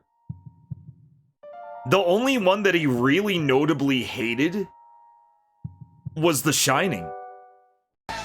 And that's because I'm pretty sure that it hit a little close to home because of how Kubrick kind of changed Jack Torrance into somebody who was a little more like King. Because King was kind of deep in the throes of his drug addictions at that point. He was on cocaine and all kinds of stuff real bad. And I feel like Kubrick was kind of painting not just Jack Torrance, but King himself as kind of an asshole to his family because of it. This is just an impression. This is just a speculation, but it would explain why King took that so personally. Because he really didn't like The Shining. Lawnmower Man Director's Cut is God tier. It has absolutely nothing to do with the Stephen King story. Stephen King's story was about a big fat guy who ate grass and got caught eating grass, and he killed the guy who caught him because it turned out he was a mythological satyr, a little goat guy like Philoctetes and Hercules. That was the Lawnmower Man book, and that's how it ended. That was how the story went. Oh shit, it moved again?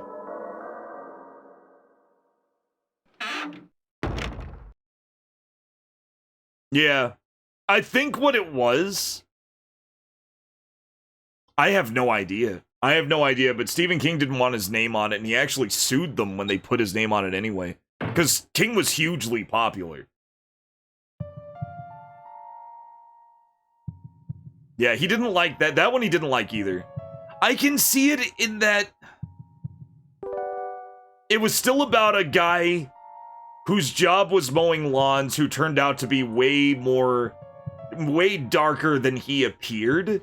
It has that basic idea, but instead of making it, you know, big fat guy mowing lawns and then eating the main character after killing him with a lawnmower, it turned into like this Flowers for Algernon in Hell story where the main character was deeply, like, mentally, you know, he had like a deep mental disability, and they And he ended up like using virtual reality to like and medications to make his IQ way higher to the point where he was like seeing patterns that only God could see.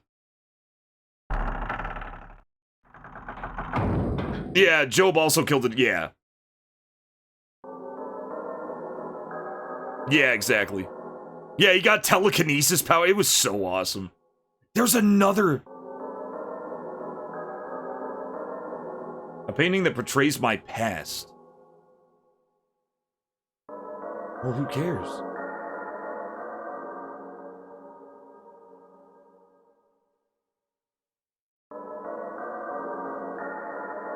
I did not expect another thing. Is there anything we can do to this painting?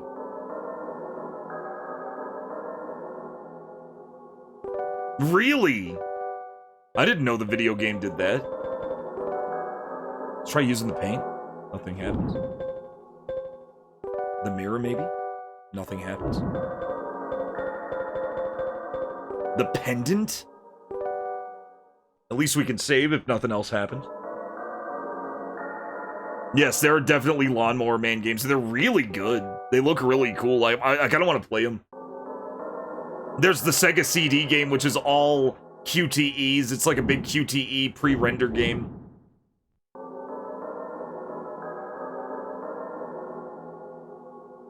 Well, he was saying he gave a lot of reasons. He gave a lot of different reasons why he didn't like Shining. I wouldn't doubt that was one of them, because at that point, he was basically coming up with any reason to shit on it. It struck me just looking at different things he's written about it, because he has always dismissed it and he's always had different reasons to dismiss it, that being one of them. And it just seemed to me that he hated it on a very personal level. He hated it more than you would expect somebody to not like an adaptation. For example, he didn't really like Misery either, because he didn't see James Caan playing the main character. And that's all he said about it was, I didn't really see anybody who played to play this guy, but I sure as hell didn't see James Caan, is what he said. Dean, yeah. Oh yeah, Dean Norris is in Lawnmower Man as like an anime villain. He talks like an anime villain. Okay. Obtain the child. Obtain the child. Yeah, Dean Norris is, yeah. Was it by Beam Software? It might have been, yeah. Oh, is that how they implemented the shop? I was wondering what that was all about.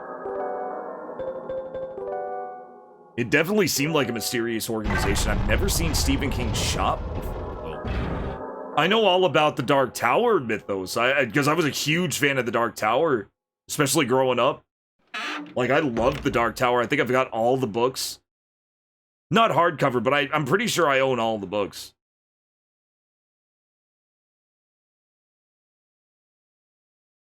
Oh man, I know I never read a book series out of order just because I could miss so much. 3 was god tier though. 3 was probably the best of them. I just loved how it was like Stephen King trying to get to the root of like the ultimate good and evil story. Like he was really trying to get to the core heart of it. And I think he came pretty close.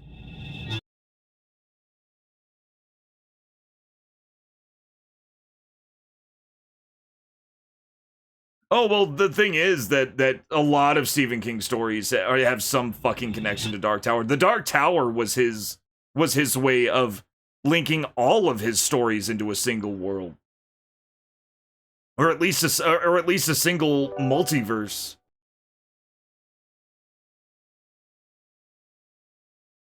They were the only ones on hand. For some reason, she didn't have the first 2 at the time. That happens. That makes sense. I've read the first book, and I feel like I should probably read the actual first book. because he actually rewrote the first book. He actually fully rewrote the first book, and I need to read the original first book. Okay, here we go. Here we go, here we go. We gotta go down here now. And hopefully the ladder's... Oh, wait. Yeah, this is the ladder up to the other place. We need to go up the other ladder, though. Let me go up the other ladder. No, let's look at the... Let's use the film cans. We have all the film cans. That's really what I was looking for.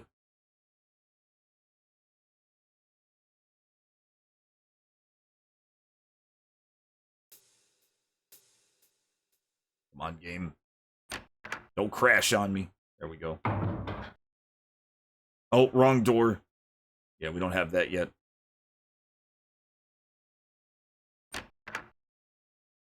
No Dark Tower game. Yeah.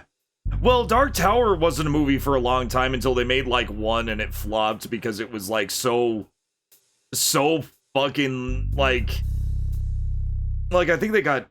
It was dumb. It just felt like they were trying to make a Marvel movie out of it. And it was and it didn't have that dark Western, weird West fantasy feel that it was supposed to have, because they also tried to make it a sequel to the 7th book, because the 7th book is like, it ends with more implied that was going to happen. Okay, the box is locked. Okay, this box is locked, so we're done with this one. Yeah, they tried to make it like this Marvel superhero movie, and it came off as really fucking corny and poorly made. It was just really bad.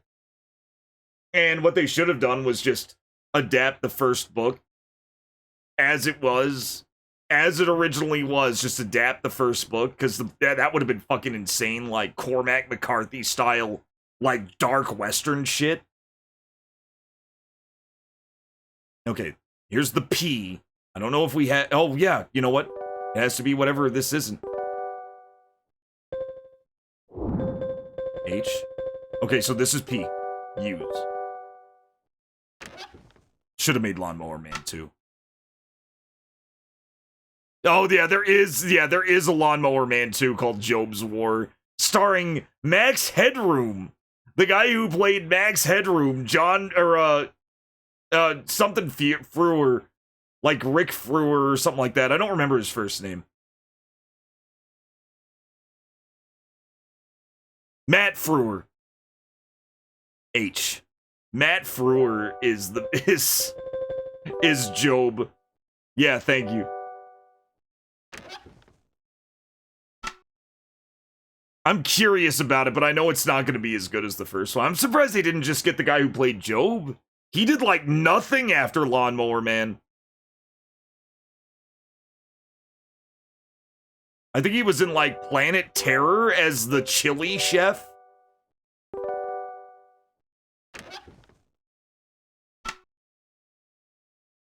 There are 3, yeah, there's a third Lawnmower Man.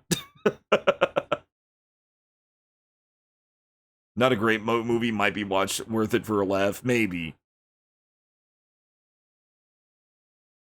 Yeah, yeah, the movie was really good if you watch the director's cut. The problem was the theatrical edition cut out so much. You know what the theatrical edition did?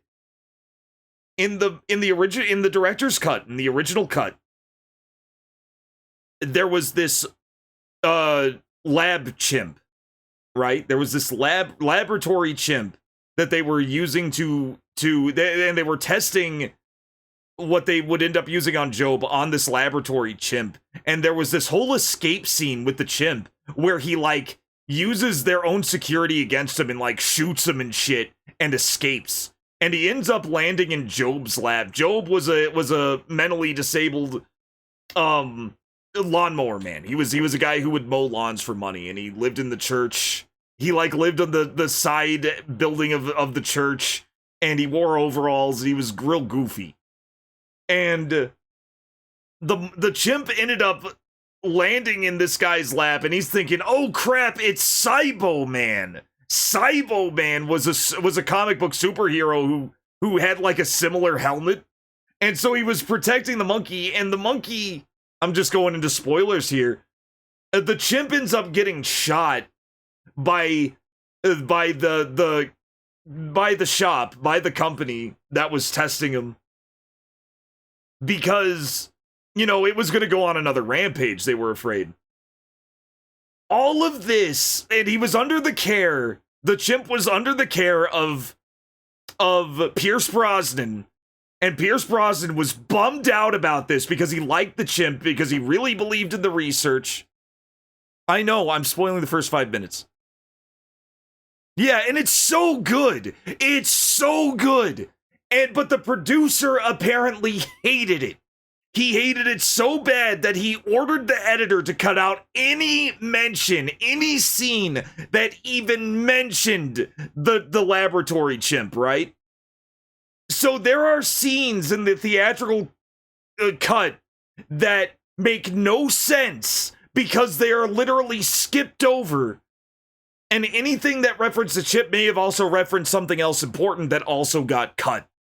That's how fucked the theatrical version is, because the producer just couldn't handle the monkey getting shot. Yeah, the director's cut is the only version of the movie that's on DVD, I think. Yeah. But yeah, they cut all that out in the theatrical cut. If you were wondering, if you watched Lawnmower Man and liked it, and wondered why critics and audiences all hated it, is because the theatrical version didn't make any sense.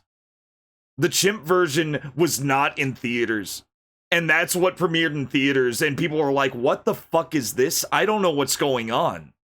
Like, so you could thank the producer being an idiot for why Lawnmower Man is considered like this terrible movie. Yeah, the director's cut ended up coming out finally, and it ended up, and everybody said, oh, this is way better. This makes sense. This is good. This is a good movie. Yeah, but yeah, I learned that. I was like, because my immediate thought was, why the hell is this hated? Why did people not like this? Oh, shit. Oh!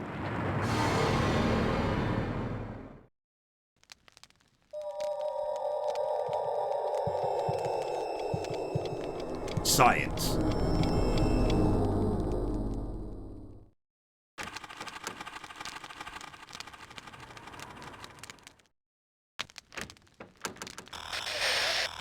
How's it going, Pawnee's Pizza? Welcome in.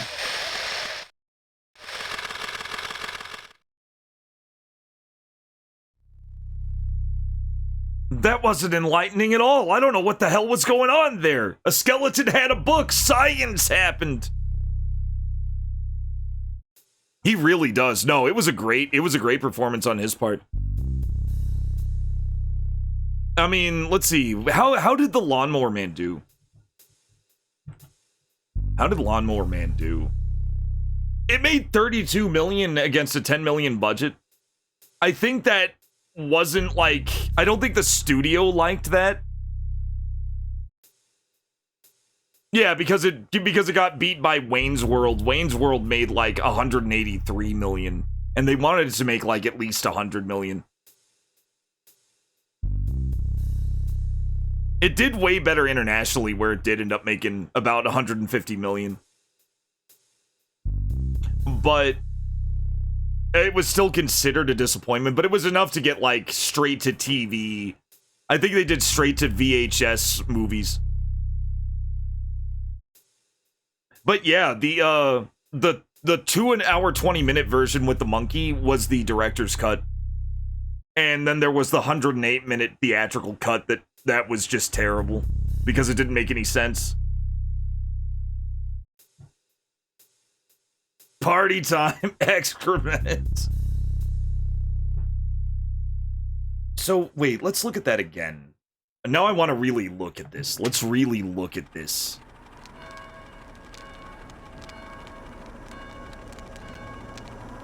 Yeah, they weren't like super fancy sequels. Okay, this is definitely the microcosm.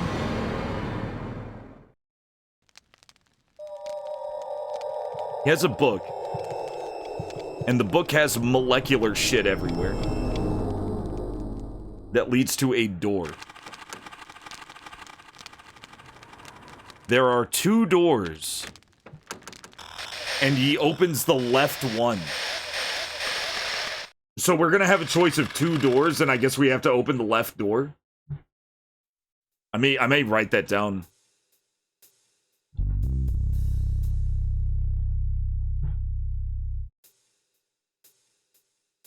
M3 Hoxton.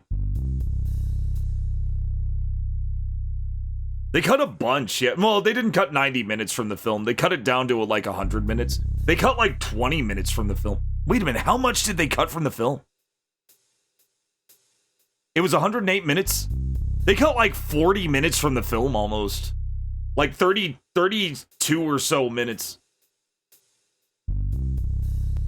They cut too much they cut a lot from the film. They cut a lot of shit. Yeah, they cut a lot from the movie. Yeah, we're kind of all over the place. This game is a nightmare. Alright, so we have a choice between 2 doors. Oh, we also have green paint. And we also have the crank, and we have a place we can actually use the crank. And then there's the painting. Then there's the red painting. Oh, there's so much. There's so much to juggle. Yeah, this room. We're not ready for this yet. Let's see if there's anything special besides this. Yeah, red knobs and blue knobs. Okay, nothing.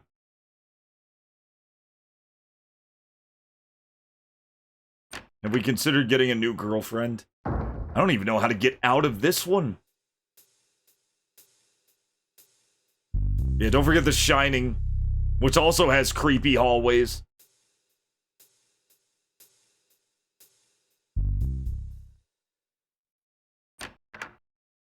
Yeah, 40, like almost 40 minutes. Gone. Oh. I don't remember there being heartbeats in this room.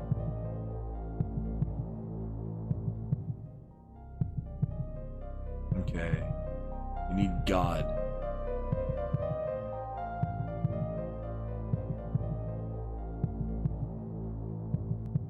What's making the heartbeat? Red apple. There's a memo. God is outside the red apple, is what it says. And I think that red apple on the table is a red herring.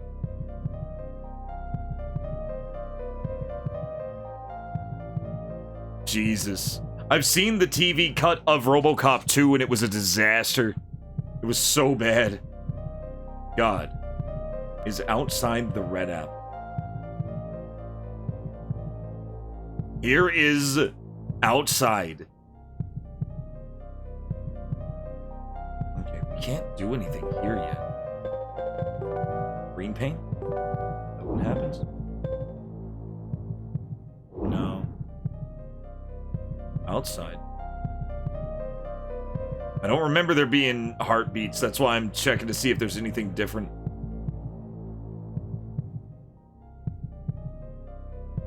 That's what I liked most about Shining, was finding out that there were that it was like a non-Euclidean pocket dimension. That, yeah, there were a lot of things that didn't make any sense. Like the office that was like in the middle of the building, but it had windows leading outside.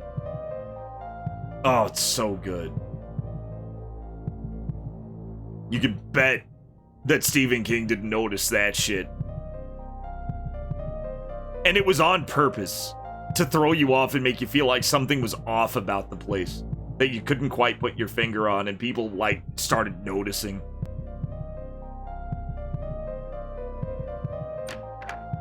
Yeah, the layout deliberately made no sense. So good.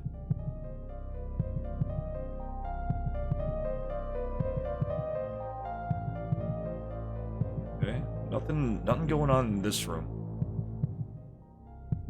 Yeah, furniture would move around between shots. Oh, man. It makes me want to watch it again. Makes me want to watch it again. It was so well done.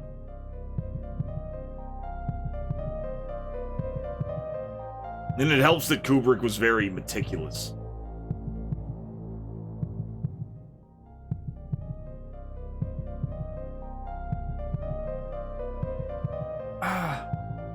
See oh yeah, how The Shining, yeah. I mean, The Shining as a story made perfect sense. The movie made perfect sense, and the reasoning behind it. But yeah, I've seen Room 208 or Room 237. It's Room 237 because that was the murder room. Room 237 was like, it was like the most unhinged shit, especially near the end, where people were just, where they like interviewed just actual like people with schizophrenia. I don't think it's public access yet. I don't think it'll be public access for a long time.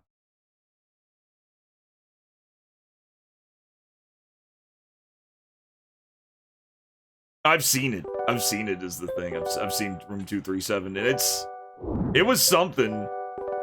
It starts off showing like the actual shit people found, like the Goofy costume, and like it started off with like real things that were definitely hidden by Kubrick, which was really cool, but then it like veered off into like insane shit that obviously like wasn't even thought of by Kubrick. It also went into how Kubrick like was proving he faked the moon landing. Because little Danny Torrance had a little Apollo rocket sweater.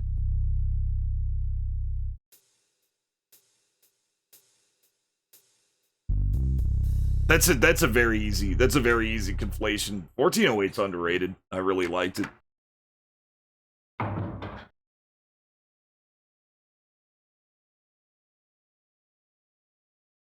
Mario 64 is a Masonic initiation ritual. I got every star in B3313, and I didn't get any fucking Masonic rings or anything out of it. And if anything was gonna be a Masonic ritual, it was that. Because Peach's castle had checkered floors. See, that's the kind of wacky shit.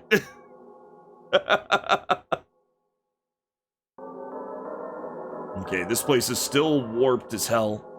I want to at least get I want to get to disc 2. I want to get to disc 2 tonight. I feel like we could do a disc per stream. B3313 was like the ultimate non-Euclidean madness simulator. It was so good. It was endless fun. It's gonna fucking haunt me. Alright, so now what we need to do.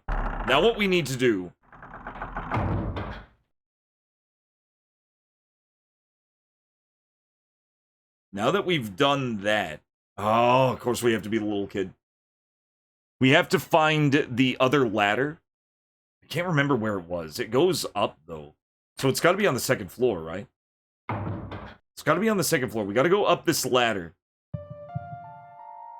Because we are nearing the end of this. It's just taking its time. Not the end of the game, but like the end of this part of the game.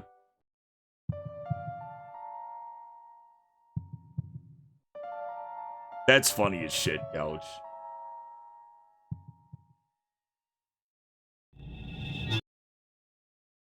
Like, just go to the B3313 wiki, and you'll have like an entire category for lobbies.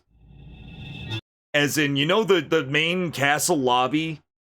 I think there are 3 castle, well, 4 counting the basement, castle lobbies in Mario 64. There are like 20 fucking lobbies in B3313.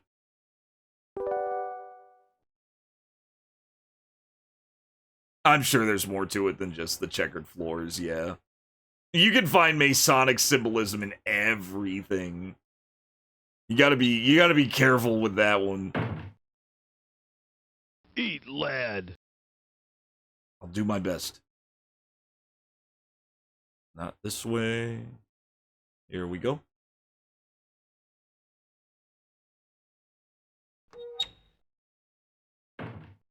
The skiing photo is actually a minotaur.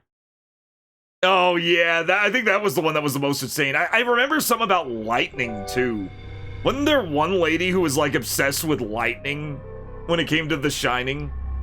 Like something about like energy or lightning or something like that. She just went crazy on it.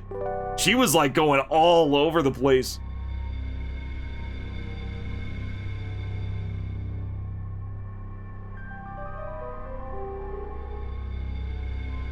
Like all over the place. Let's see here. I'm trying to remember where the fucking... Okay, it definitely wasn't in here, because I couldn't go in here as a small. Then again... Okay, it's gotta be... It might be on that right... I think it's on that right room. I think I went to the wrong place. That's fine. That's fine, because I want to see what's... Oh, yeah, the white room's in there. Right, we're not there yet.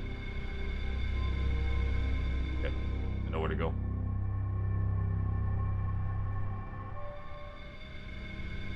It would have been even funnier if it was just because of the checkered floors. Could you imagine?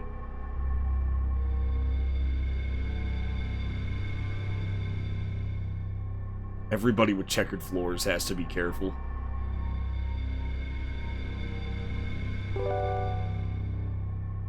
Alright.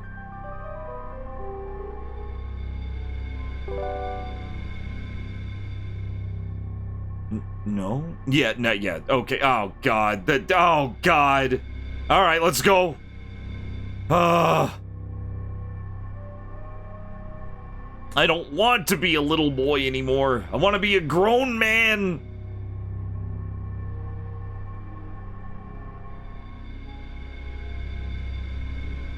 Alright. This is your favorite part? Oh God, here we go. What is this? Oh boy. This is gonna be completely unhinged, isn't it?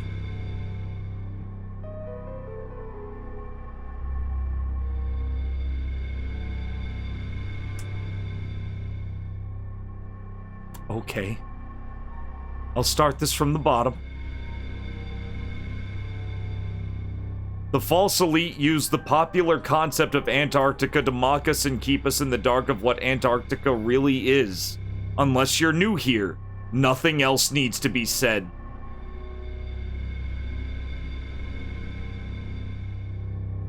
I'm new here.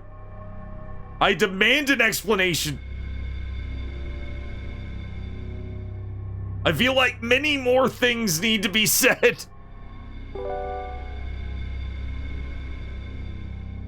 I'm sure there was. Oh, I'm sure. You don't have to tell.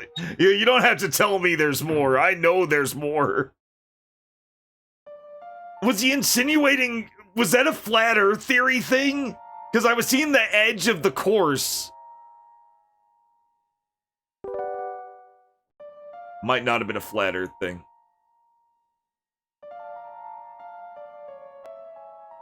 Yeah, I think that's what's interesting about room 237 is that it starts off with like it like starts off like in the beginning it shows like the most legitimate theories about The Shining and then it just goes straight into psychobabble.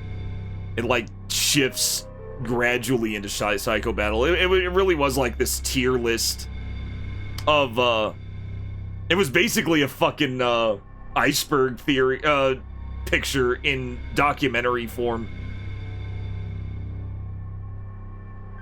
I liked it. I thought it was fine. I thought it was a pretty good doc. I watched the whole thing. That's always a good sign that I liked it. I'll always turn off a documentary that I'm not interested in. Okay.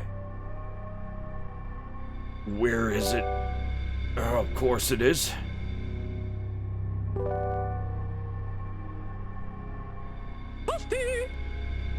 We're getting there, guys. We're getting there. Steadily.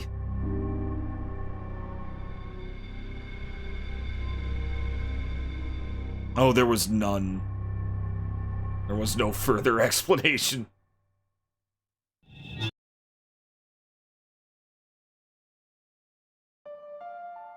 don't even think they knew. I like how slightly out of shape the naked man character is. I can relate. Very relatable character.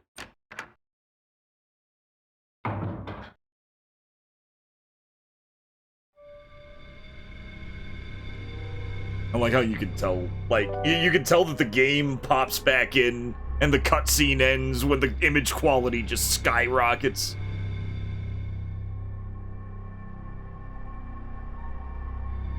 Okay, going up.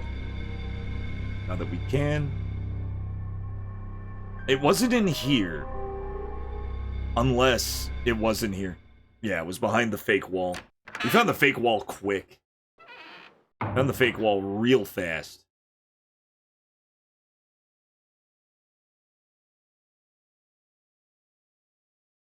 And it was right here.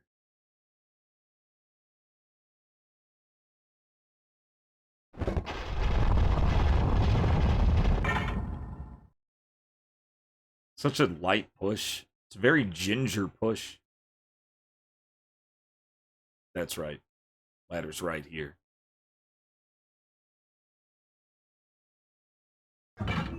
Up we go. Now we have to go to the pump room. And I'm betting we can fit that same crank in there. We better. I'll be a little remiss if we don't. I won't know what the hell to do. But I think we're putting the crank in here.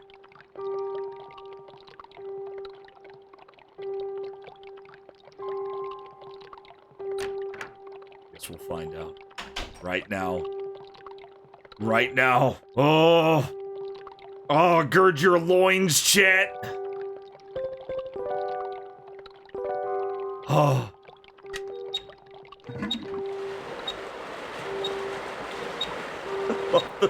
I love the camera work.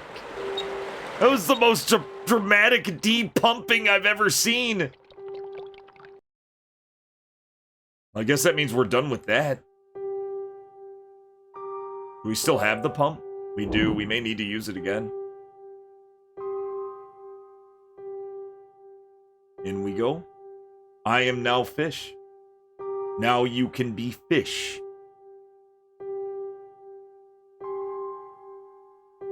Music's kind of good. I kind of like this thin music going on.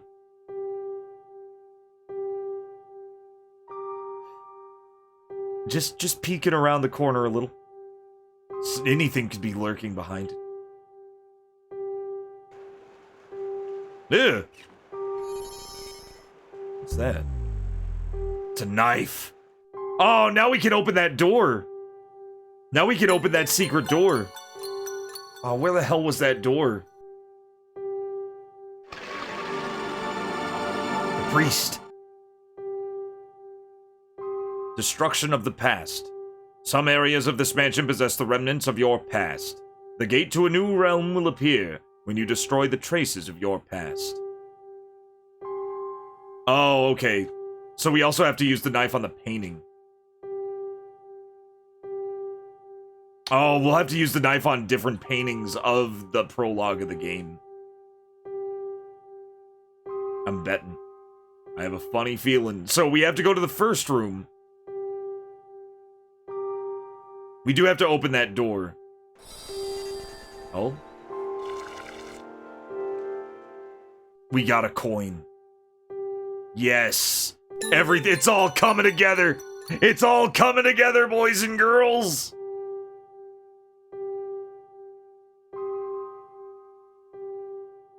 This is a very haunting area. This area is kind of awesome.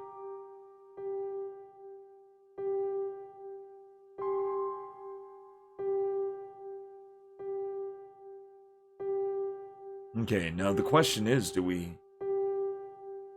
can we refill the water here?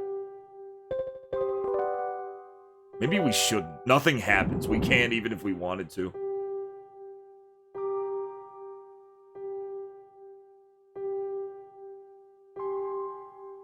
Looks like there might even be more stuff.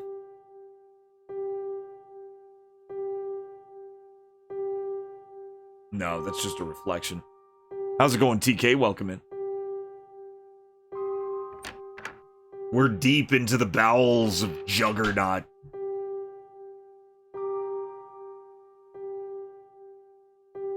It's making us think deep thoughts. We're thinking deep thoughts tonight.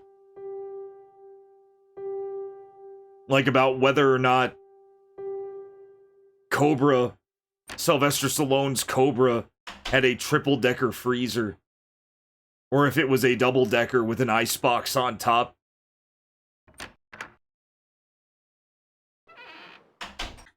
And that he really did keep the pizza in the freezer. Very important topics going on, inspired by the sheer brainy power of Juggernaut. Resident Steve will welcome in. You've come at the right time. Things are finally starting to come together in Juggernaut. We're playing Juggernaut, which is it's already awesome, and I feel like it's going to get even more insane. Every time you get down to your desktop, you get to see Conan fighting the Predator. That's pretty sick. How you doing? How you doing, Steve? We're doing good. We're doing real good. Or I'm doing good. I don't know about them. Hey, Chad, how you doing? Go say hi to Resident Steve. Watch anything good lately? I hope so. Hope you watched some good stuff. What was here again? Wasn't this the paint room where we made the green paint? It is. It is. Okay, so we've already been here. Hilariously, it's one of the most colorless rooms is the paint room. One of the most colorful rooms that was a paint room had no paint in it. Well done. Thank you for the follow, Doc Quinn. Is now following. Buckle up. I'd still watch the hell out of Conan vs. Predator. I think it could happen, too. I think it would be way better than anything that Disney's doing with Predator. Or Alien Earth. Alien Earth. Isn't it about robot kids? Isn't Alien Earth about robot kids? And occasional aliens? Or something? I've heard some wacky shit. Yeah, of course. And like some barefoot tech billionaire who's got filthy feet and he likes like planting it on desks. Not only are you a hot dog, a grandstander, a showboat, and a prima donna, but you're a liar too. Kids in adult robot bodies. So basically it's Juggernaut. Basically it's Juggernaut. Yeah, we need to destroy that. I think we need to knife those. I'm gonna try and put the coin in here. We need to give this life. Let's look at coin. Hot dogging on the desk with filthy feet. How's it going, Rev Brown? Welcome in. Welcome in, Rev. If I take a closer look, the letters read clown on this coin. I didn't need any other hints. Ah, it's a clown.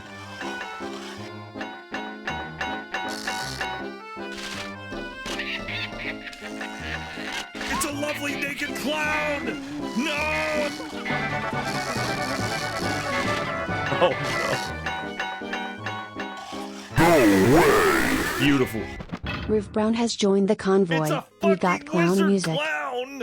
No! We got clown music. Thank you. It's a lovely naked Thank you, Rev Brown, for the 11 months. All right, there are 5 red marks and 5 blue marks. Oh, shit. I need to actually look at those marks. There we go. We're gonna need this. I know exactly where to go with that. That's another puzzle solved, pretty much. We just have to go to it. You have a great night, Steve. Hopefully you had a good time. Oh, you did a pre-tight... Okay, you watched Star Trek, Batman, Wonder Woman. Oh, I love Wonder Woman. And MacGyver, that's sick. Go watch Resident Steve. He watches really good shit. It's a really good time. You have a great night, Steve. Thanks for coming in. Yep, the Switch puzzle. Let's see here. Now we just need... Now we just need the... The room with the booba statues. Oh, okay. I know where to go. I think we're just ready to hit that basement now.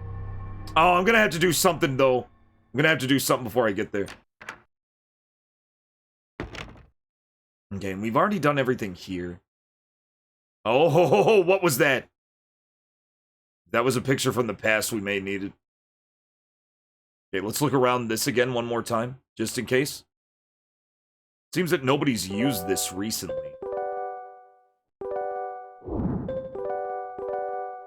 Okay, we can't look at the... Oh, can we look at the knife? Maybe I could slash away my past with this knife.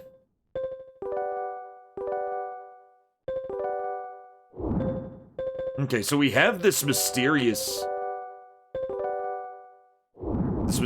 pillow that hasn't been used recently.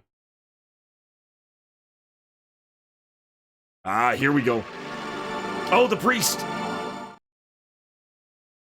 Slash the past in front of you. I'm thinking the priest isn't actually a real priest, guys. A picture of this mansion.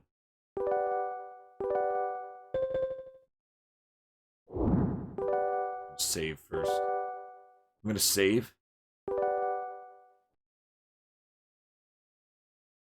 I'm gonna save in Data 1 and Data 2 for this. Oh, is he sponsored by Coca-Cola? I knew he couldn't be trusted. Does it really? I didn't notice. I didn't notice either. Here, I'm gonna save in these 2 slots because this feels important. I don't know if there are branching paths in this. Real Reverend's Rep Dr. Pepper.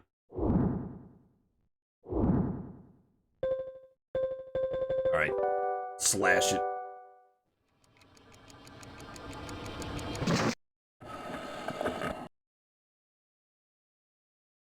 Yeah, didn't the so-called priest just stab a Bible?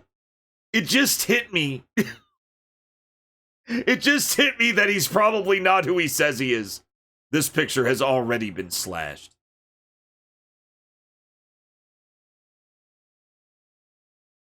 I think that's why we're killing it. I think that's why we're killing it, so it doesn't catch up.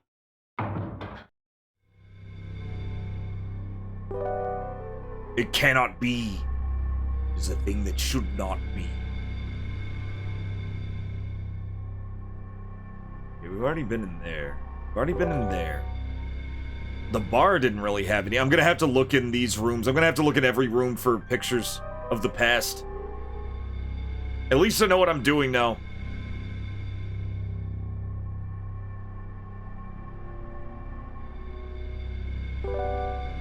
Oh, you know what? We may have to go back into the bar and try some things on the chess pieces too, because there's the chess room also. Okay, it looks like there's some paintings in here. Start here.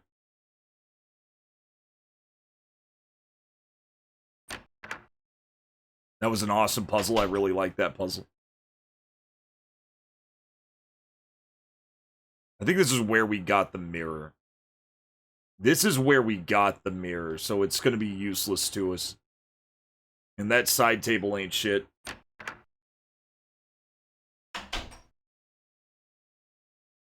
Left?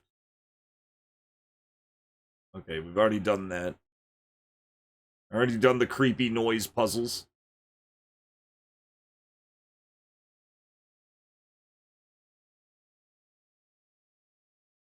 Yeah, I'm thinking I should have been a little more suspicious of the guy in Sarah's house. What? Why don't I remember this? I don't remember being in here. Did I ever come in here? I'm sure I did. I'm sure I did.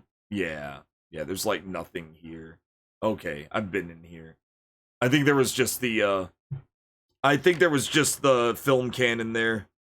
And I only went in there the one time because there was nothing else to do. Alright, where else? Oh, it does say Juggernaut in the background. That's really sick. Now we need to be a ghost again so we can be the little child. And then we go downstairs and we turn the crank a couple of times. We got steps. We got steps we gotta take. And before that, we have to go to the downstairs. Okay, the bar doesn't have anything, but let's check on the knights anyway. And then we gotta go downstairs, and there's a painting that we definitely have to destroy there. It's one that I've been wanting to destroy. But there's also the chessboard here. And it says, give us life. Okay, nothing happens when we pour paint on them. Nothing happens when we stab them. Nothing happens when we mirror them. Nothing happens when we crank them either. So we don't have what we need there. Wait a second.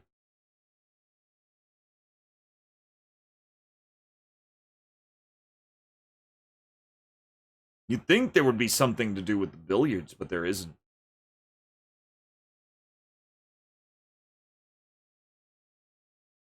This is that game. This is that game. That was very early in the game, Clark. That was like one of the first puzzles in the game was the dog card that you turn into. That was the second puzzle. We've made it to the mansion. This is that exact game. Definitely has a very distinct atmosphere to it. Okay, down the stairs we go.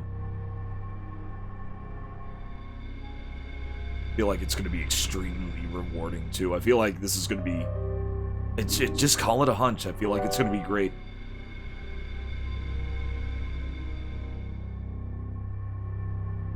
Man, there's still a few puzzles left, too. There's still a few things left. Like the White Room.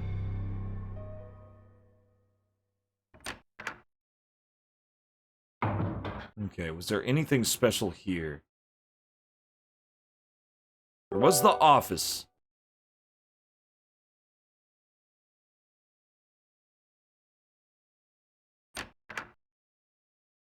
And there's the portrait that we have to destroy. Let's go ahead and do that.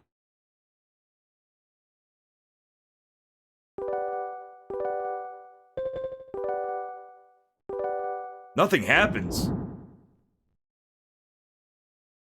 Oh, we're not supposed to slash this one? This was the past?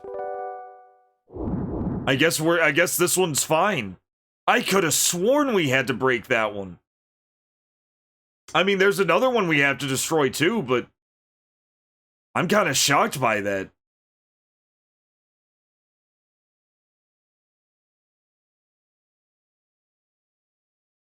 That's shocking.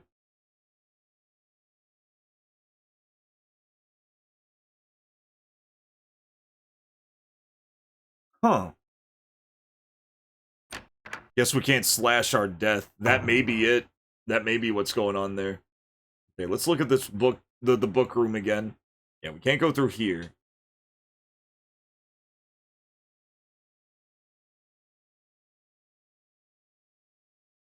Bottle is still empty. Let's fill it with green paint. Nothing happens. We can't fill it with green paint.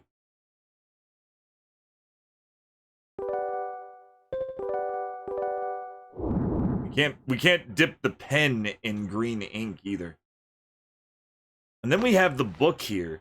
And the book just has this skull, stakes, and doors. It's just all artsy shit. Nothing that helps. Alright, so we're done here. Now all we have to do is go back to being a ghost. Float downstairs. And be a little kid again. For a bit.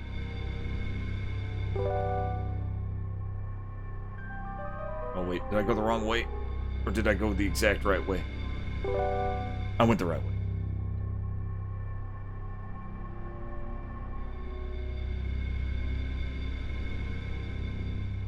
Yes, we can. It's so strange.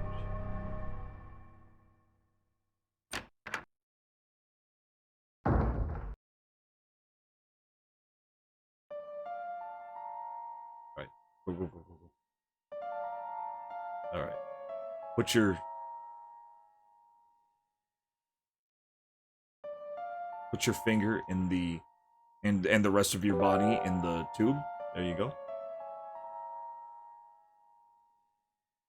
Oh, gotta get out this way. Whoop. Oh, of course we have to go down as the kid instead of... Oh my god, why? It's so annoying.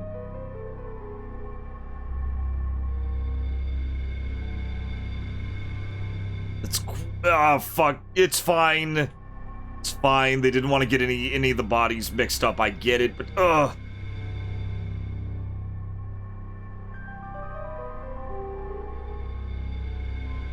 At least we're ghosts. Okay, I do notice that they did save on pre-rendered cutscenes in Turner Corning, because it does this little slideshow effect instead. So they definitely were cutting some corners in order to get the two perspectives. And what I mean by that is there's a pre-rendered cutscene for when you're a small person too, whenever you're moving around. You'll see that real soon. It's actually pretty amazing that they fit it all on disc, but if they weren't wasting that space on Turner Corning, or corner turning, then that would explain that.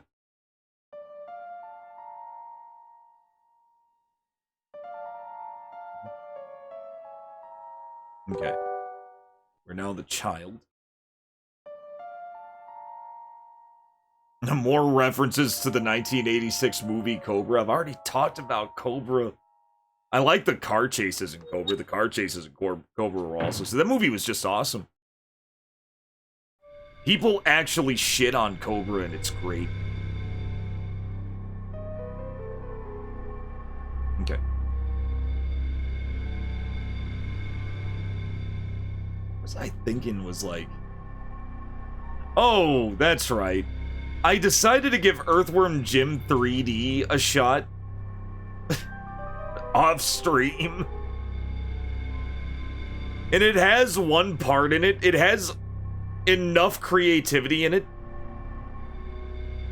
to the point where I actually liked one area. And that area was this place where you had to infiltrate this cow place.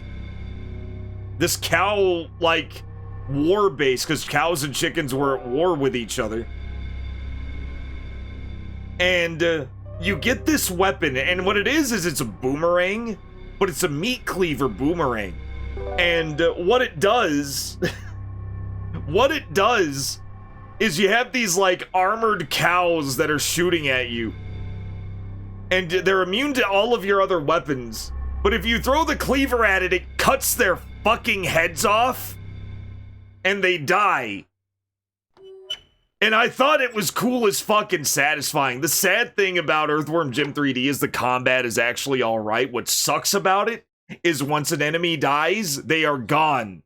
So you spend an unusual amount of time in a stage just running in these empty, bland maps with nothing to do but get to your destination or find your destination. Or find more marbles that are, like, weirdly well hidden. And it just turns into a boring slog. I feel like Earthworm Jim 3D could have been really good. And it actually had some ideas that weren't only good ideas, but actually fun ideas. I may have to try playing it at one point, see how insane it gets me. That'll cost you guys a lot of channel points, though. That's gonna be a challenge, guys. That is definitely gonna be a challenge. Okay. Finally. Oh right, I have to turn off being I have to turn off child mode. See, this kind of thing also didn't benefit Donkey Kong 64. All right. There we go. But no, like, decapitating the cows, like that were shooting at you was, like, really satisfying. The way the physics of it worked and shit. It had good ideas. It was no Earthworm Jim 1. And it certainly wasn't Earthworm Jim 2. But, credit where it's due. Did Chunky not work? Uh-oh.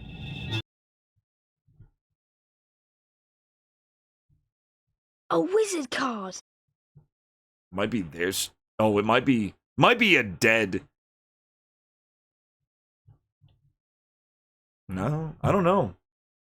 That's odd. Look around for that one. I think we both forgot what the keyword is. Chunky's dead. Or is it Chunky dead? I think it's Chunky dead. And then there's Chunky. He's dead. I need to change that to just Chunky. And then there's There it Chunky. is. He's dead. Okay. Oh, and then we have to... No, it's fine. It's gonna be worth it.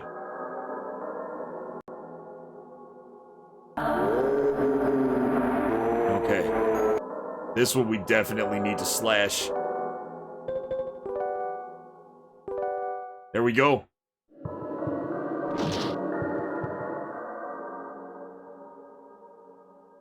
Alright. We've killed this facet of our past.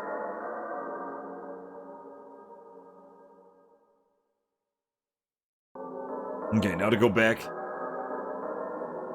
Green pea. Thank you. Thank you, John Matrix. Let's see here. Okay. Now we go in here. You're tall enough. You can bend down, Alpha. You can bend down and turn the crank. You don't have to do this. You don't have to do this every time. John protagonist. You don't have to do this every time. I'm only saying that because he does have to do this every time.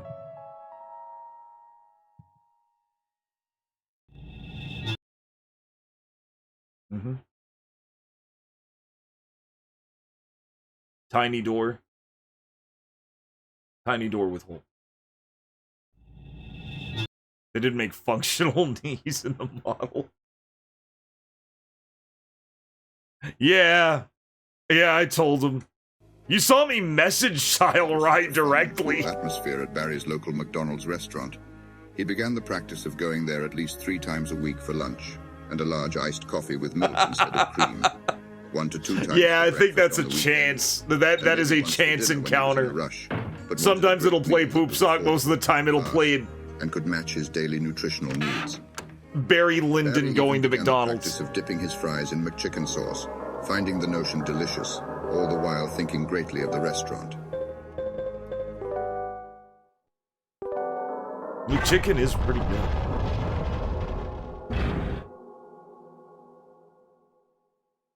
Okay. I had to do something because it couldn't be a vote sound anymore, so we're gonna make it a rarity instead. Yeah, I was thinking of doing that. That's what I thought, and then I forgot that I thought of that. Okay, we're almost there. Oh, the epic quest of changing my body. I'm going through the stages of life. From child to ghost, and from ghost to adult. I'm pretty sure that's how the life stages go.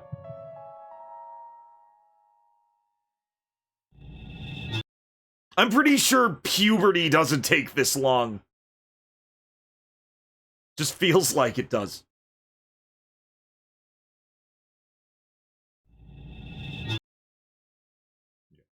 I love how complex these insane body horror machines are.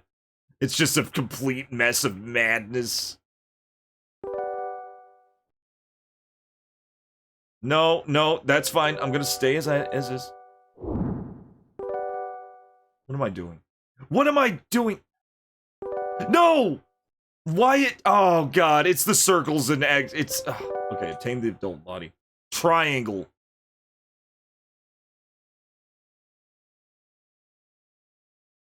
We just don't realize we're shedding our body every time.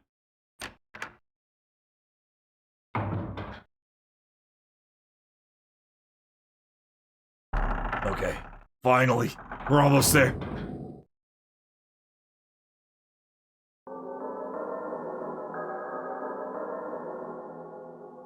go. I know there's a draft. You don't have to tell me.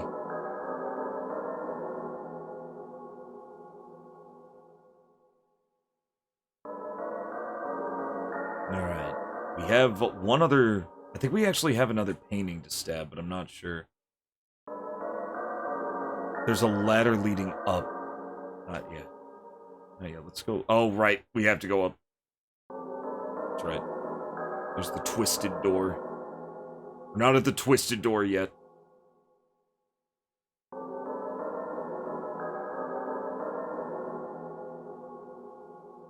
Okay, going up.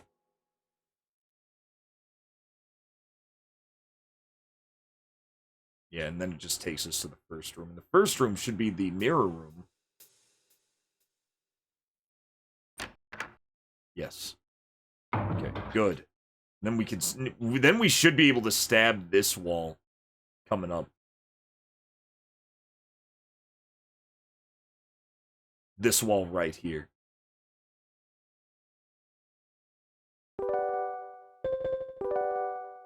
Use it. Nothing happens? What do you mean nothing happens? Yeah, I do too. Nothing happens. It may need like a hammer or something. I guess stabbing the wall doesn't cut it. Ah.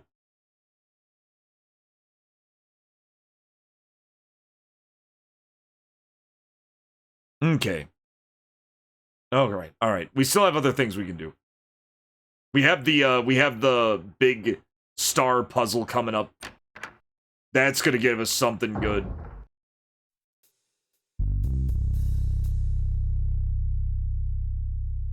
I can't believe the knife didn't work on that. I think so it is specifically for past pictures. All right, black and white room, baby. Let's... Oh, wait. Wrong room. We've already solved this. Yeah, it told us to go through the left door. Whichever the left door is, we're going to be faced with two doors, and one of them is going to be the wrong door.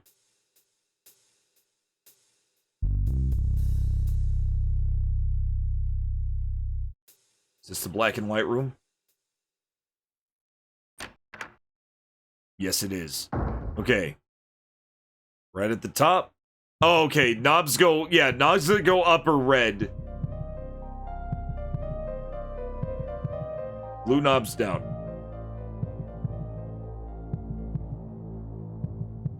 Okay.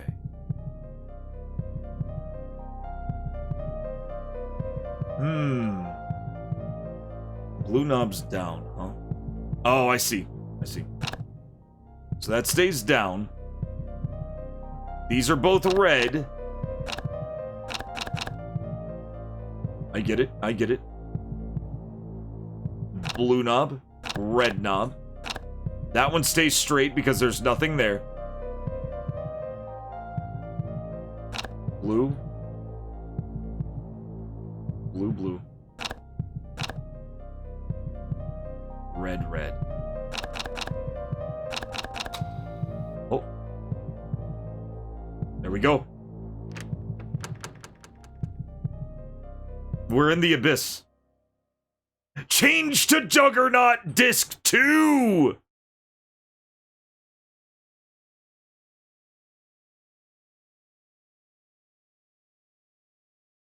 Didn't even let me save. Checking disc.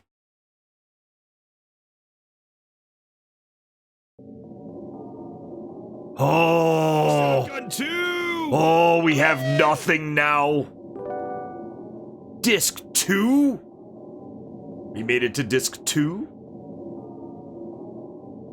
Okay, I'll save it slot 2. We actually made it to disc 2. It only took us 4 hours. More than that, but I was talking stuff.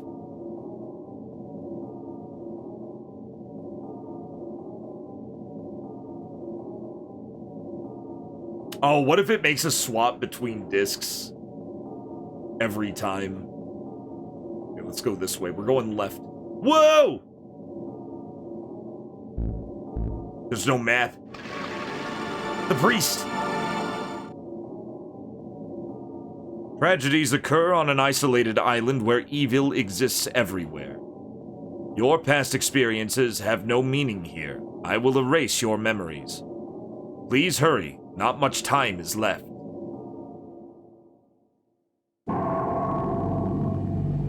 What do you mean erase my memories? The ship was tossed by a big side wave and I was thrown into the sea. That is all I remember. I managed to arrive at this island last night. I would have been eaten by the beasts if I had not met her. The morning came. I opened my tired and heavy eyelids because of the extreme tropical heat. A lingering scent of a woman left in the wooden bed. Sounds like a good time. Aww. Reminded me of the sweet pleasures that we had shared. They fought. Well, now I'm here. We're in the jungle, baby! It's so hot and humid outside. There is nobody. The bed lies there as if nothing ever happened. But what about, like, it feels like I'm missing shit. Feels like something's missing. Like there were puzzles I could have solved but didn't, like the night room. Maybe we'll go back to the mansion. I don't know. A girl!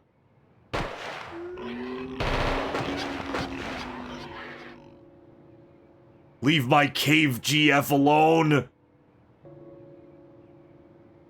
Ungas are gonna get bunged today!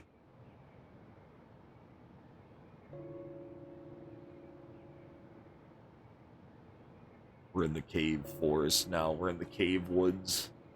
This game has reached entirely new levels.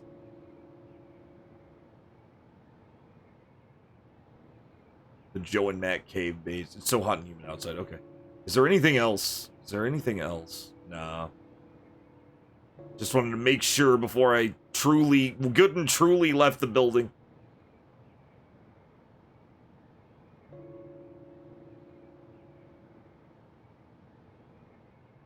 Oh boy. It looks like that entire square was just cabin. Looks like we were following her. She went this way. And he immediately turned this way.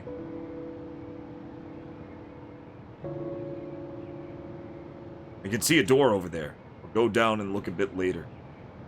I will go down and look a bit later. We're not going that way yet.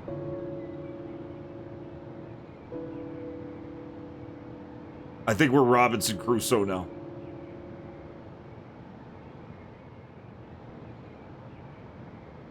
Down we go.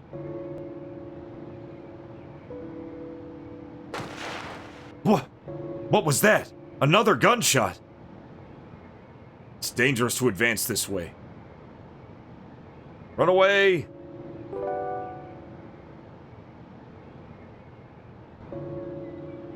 Oh shit, he's just going straight back home, huh? Okay, now will he go...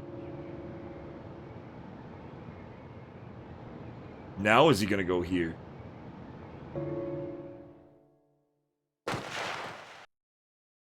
Was it a gunshot I heard in the distance? I wonder what's happening on this island. Okay, down he goes.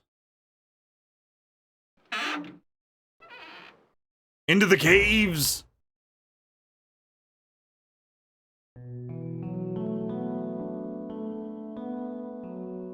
What's wrong? Are you alright? What is it? Say something!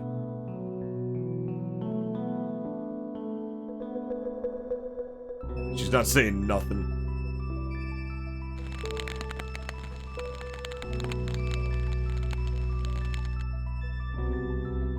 The lamp reminded me of the lost culture from the remote past.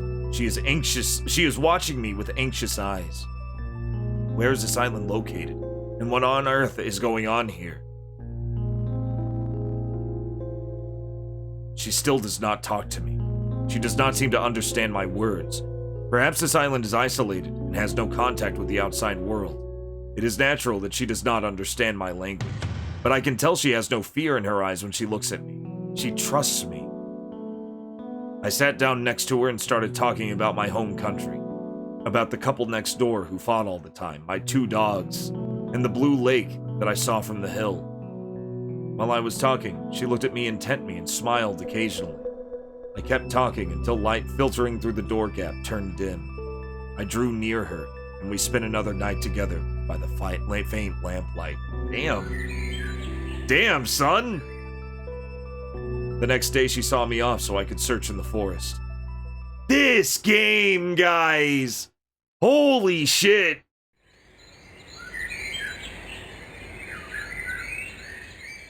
I guess they were replaced with this. Or he's trying to erase my memories and this is how he's doing it.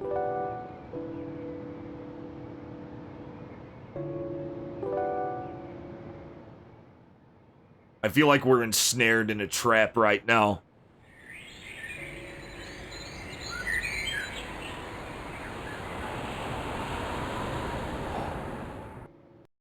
Oh. At least we got a couple of good Borkings down.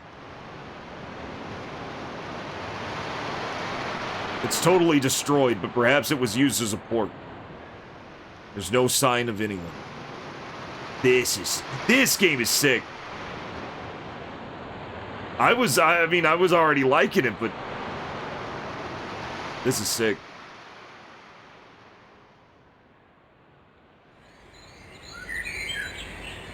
I'm still really confused about, like, the button that I couldn't push. Yes, I did. But now things are getting weird. I think the priest is taking more control. Yeah, the idea was that my girlfriend got possessed, and a priest was there, and he called me, and he said, come over here. Your girlfriend's possessed. And then he said, you have to enter the microcosms of her soul in order to free her. And she did attack us, so she is possessed. But now the priest is, like, erasing my memories for some reason. And that's not suspicious at all. When I passed through the forest, I found a village. I was assaulted by some kind of feeling. An uncontrollable sense of disgust filled my body. And I sweat from anguish.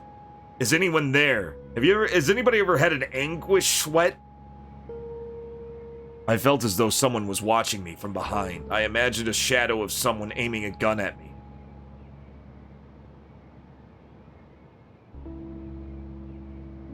Burned and bloody, bodies scattered there.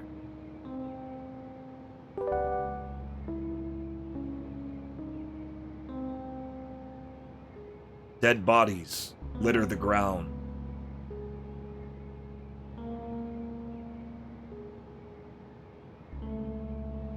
I'm gonna get shot. I'm gonna get shot, Arn. I'm boldly going.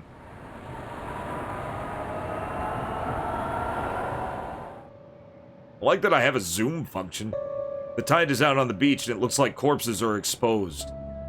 The vivid tragedy actually took place not too long ago. That's great. That's great. I'm glad I went this way. Let's get out of here.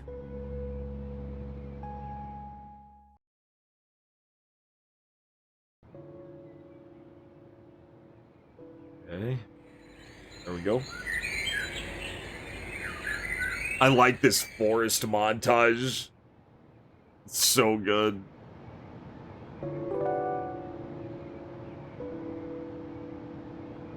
Let's try it this way.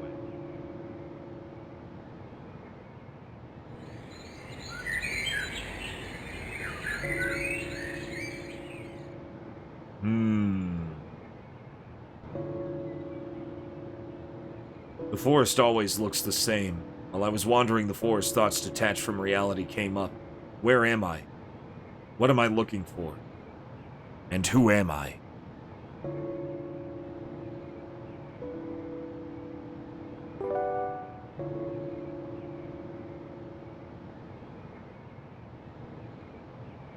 Nothing special?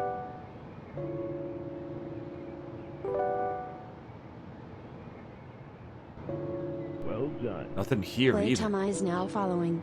Buckle up. Playtime! Thank you for the follow. Okay, so he was just musing. Okay, let's go back.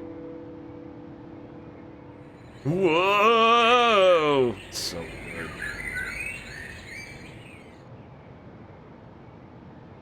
We may still save her, but I'm not sure. Maybe killing the past wasn't the answer. Way too on the nose.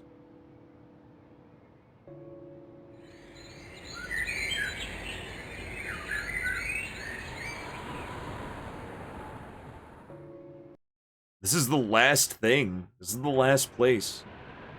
I haven't found anything important yet. I haven't found anything at all yet. Oh no. There's nothing here either.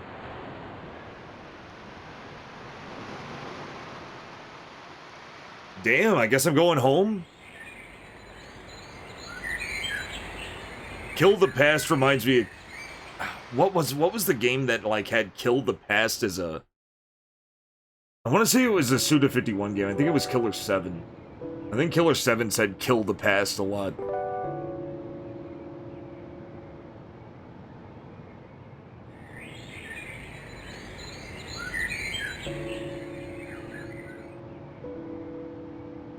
Suda 51's done some pretty amazing shit.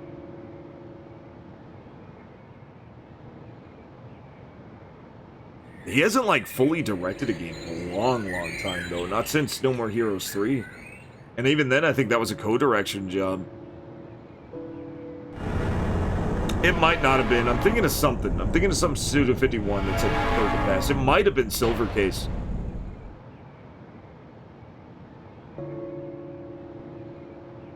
It might have been Silver Case. Who killed the soldiers I found in the village? They were wearing the same combat uniforms. Something must have killed them instantly. With overwhelming force. And what she was afraid of could be the source of this power.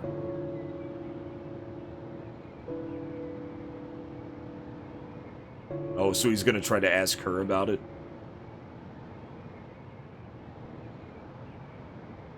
I wonder where she is. The shooting definitely stopped.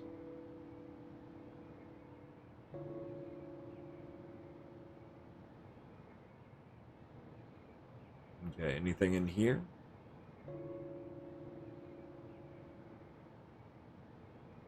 Uh-huh. Tot, guys. Tot out there. Okay, can't go to bed. I guess back into the cave.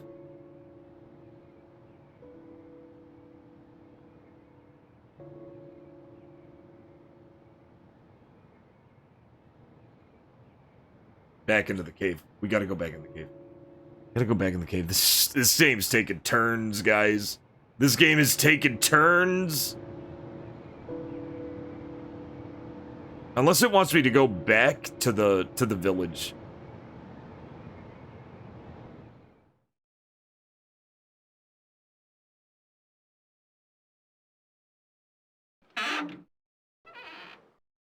Here we go, here we go, here we go. Okay, here she is. She's still here. I guess she lives here.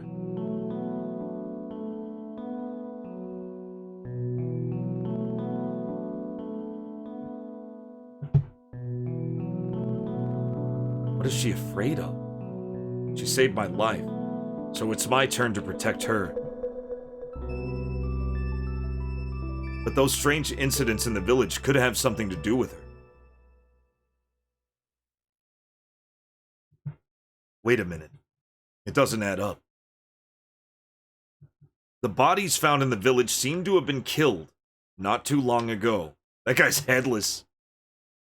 If they tried to kill each other, one person should survive. No, it can't be. I forced myself to summarize my thoughts. When I awoke, she was already up. Where had she been? While she was acting like a feeble woman in front of me, was she actually a maniac killer who shot every visitor on the island? While I was backing away from her? It's a good question. I repeated the dreadful thoughts, but it's not right. Demo. Chigaimasu. When I woke up yesterday morning, I heard a gunshot in the distance. No, she couldn't have done this. It's natural to think that there are some places I haven't visited yet, and that there's someone hiding there to hunt for prey. I felt ashamed of myself to even have doubted her a little bit. Yes, she's being hunted. I'm the only one who can protect her. I tried to go out without saying anything. Children. She's afraid of putting on clothes. Man, it's really hot and humid out there. She's gotta dress light. She spoke of, I mean, I'm a naked bald man. I can completely relate. She spoke a word for the first time. What was that again? Children. Parents. My. What did you say after children? She never spoke again. She never spoke again. Holy fuck. She never spoke again, guys.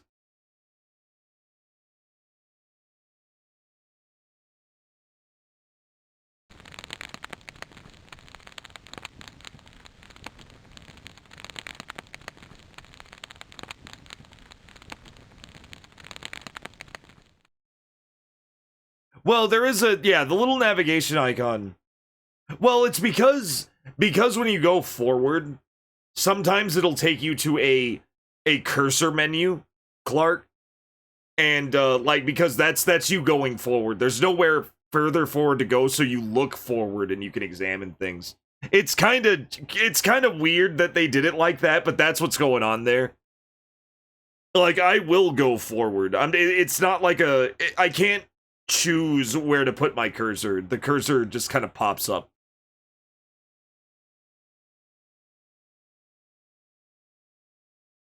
She's gonna have a hard time being a wheel if she never spokes again. Ban Adrian. Don't do that. Don't ban Adrian. The scenes of the island came up in my mind. How you doing, polyethylene? I know I must return home as soon as possible, but the look in her eyes pulls me back. Besides, I have no means to go back. I should concentrate on protecting her now.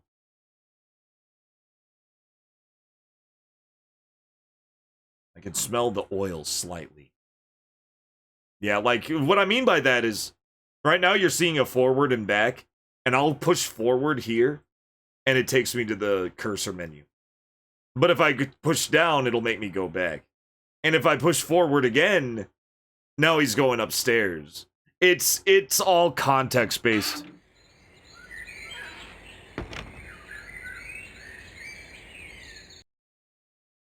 So if I look like I'm ignoring a forward arrow, I'm not.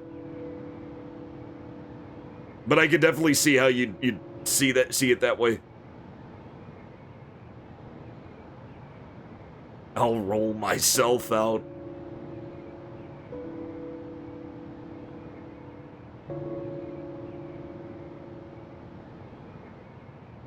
So where are we going now? Okay, sleeping again didn't do anything.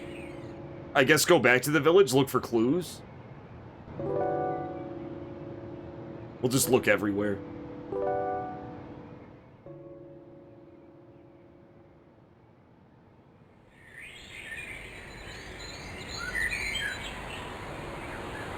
Yeah, okay, here's the beach. The beach didn't have much. But maybe it has more now.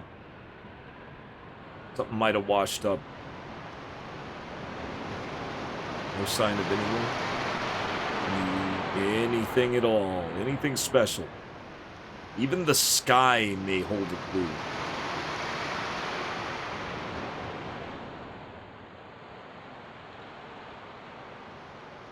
And off we go.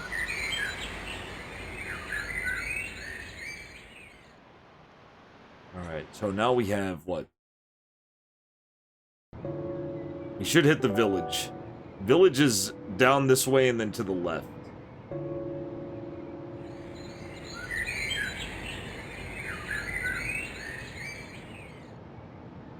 Surely we're not going to be in the jungle forever. There were definitely other places in that void.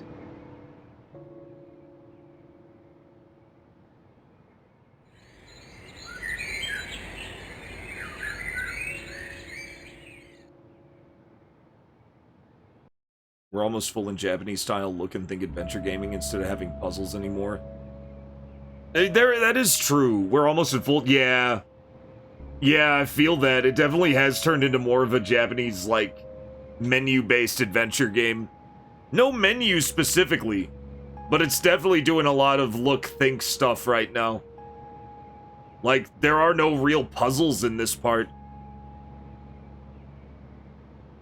Okay. Something's bound to happen, though. Something's bound to happen. A dark sea spreads ahead, and the warm air is carrying a bad smell. There's a specific Japanese word for bad smell. I can't remember what it is.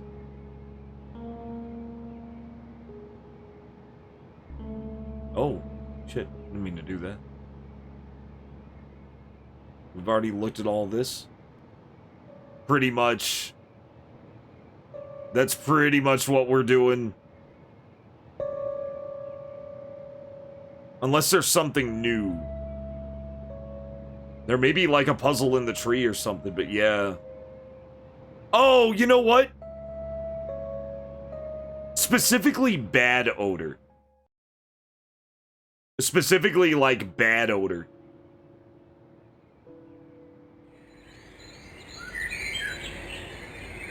Like a good smell would be nioi. No, yeah, niai, niai. I think niai is good smell.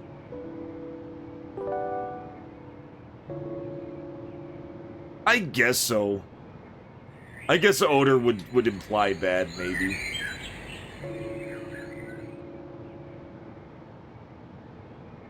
Yeah, I guess aroma would be good smell, you're right. You're right, you're not wrong. Could be gyo. Could be gyo.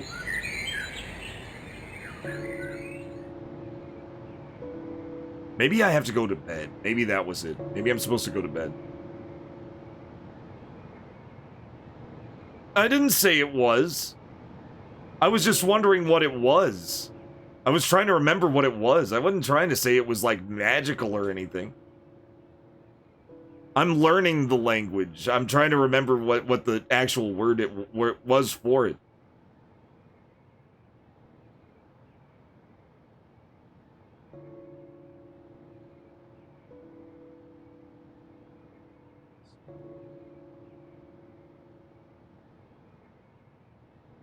Okay. I think it is Gyo Helvetica. It might be that. That does sound about right. Okay, it's not bed. We're not going to bed.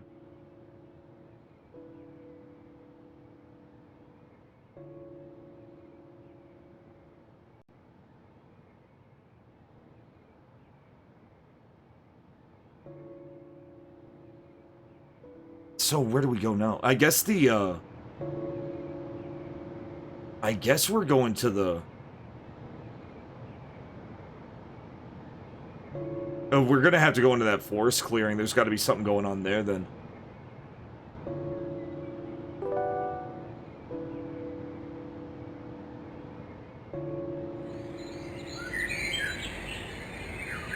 I love how it's this huge path. From, like, two very small points on this map.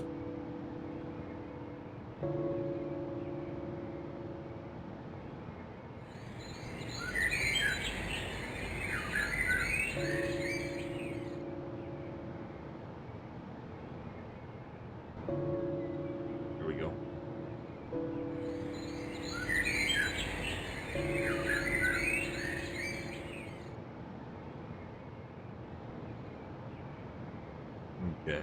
Try here. The power of the forest captivates my heart. That's it? Okay, so it's not here. Maybe it is.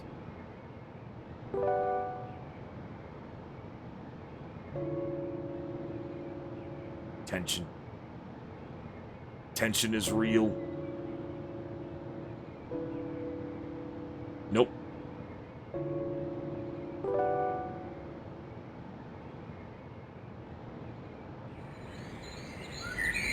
Keep going.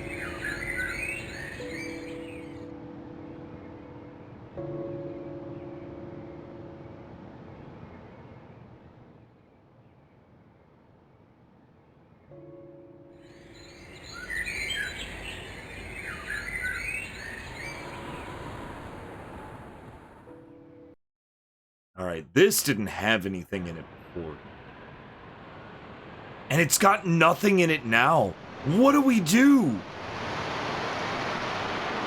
It's got nothing in it now.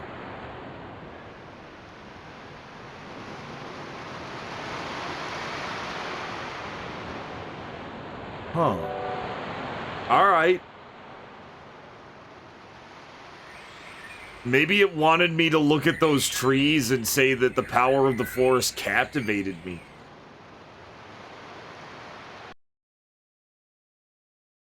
Oh, it'll have something in it. It'll have something in it. Something's gonna go down. I'm pretty sure all of these places are gonna be relevant at some point. We just have to find that flag. I'm gonna go back here because I could look down at the corpses below from that fence, and now I can't.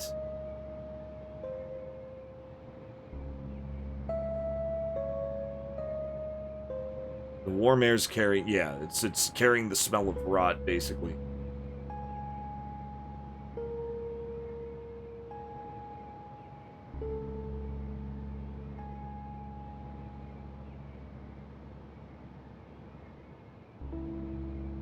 Dead bodies litter the ground. Dead bodies lie on the ground.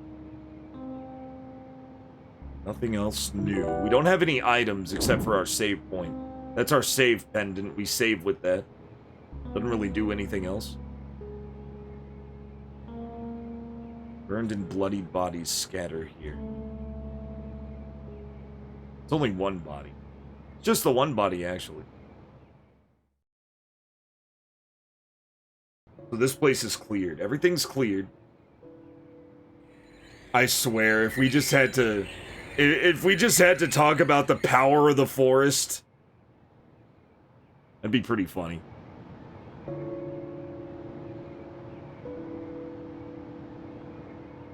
Yeah. Yeah, I've read Gil. Gil's fantastic. It's no Hellstar Ramina. That's his best work. But it's way up there. Yeah, okay, that's the port. We already went to the port. Let's go back to the cave. She mentioned children. Children and parents. I don't know why.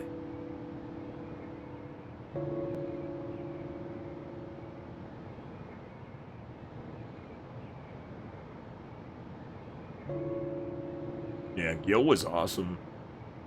Not just with how the fucking fish were hitting land, but like what went on like after, like it kept escalating through the whole thing.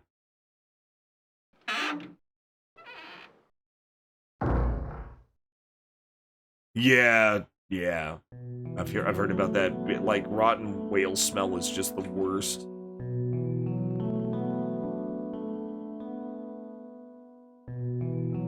Nothing.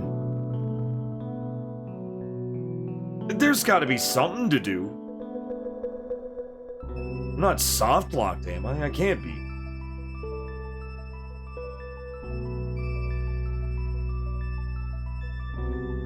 Yeah, okay. Down we go. No, I tried. The menus are very minimal. Last time it moved on to the next area, I looked at the lantern and then they slept together. Miasma, yeah. I know that because of Dwarf Fortress, because miasma can fuck everything up. You leave a body in a place long enough, the miasma will drive them insane.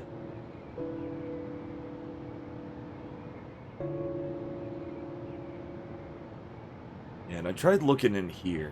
Maybe I didn't look close enough. No, I looked everywhere.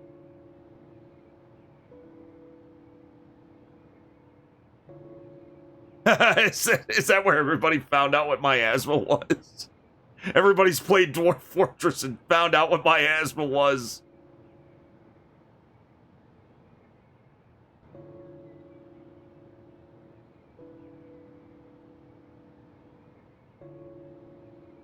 Yeah, it's hot.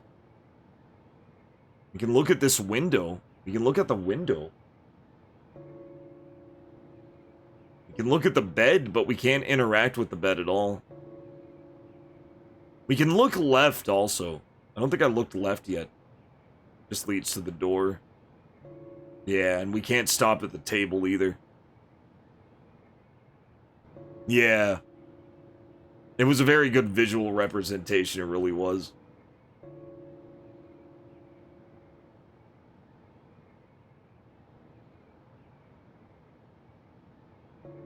Oh, God. That really changes the context of the miasma below, because you know it's full of lemmings.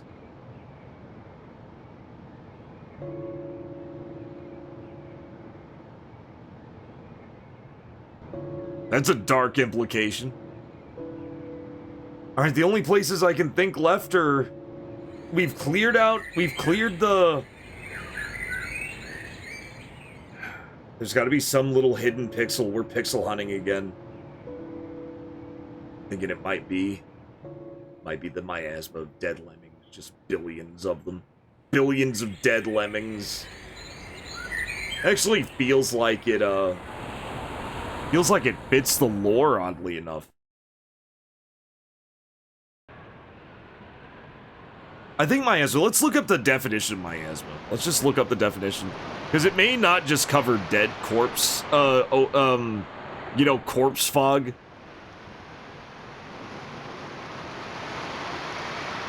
A highly unpleasant or unhealthy smell or vapor. A miasma of stale alcohol hung around him like marsh gas. So, it's really any just terrible smell that changes the atmosphere. It's usually something that can be caused by decaying organic matter, so that makes sense.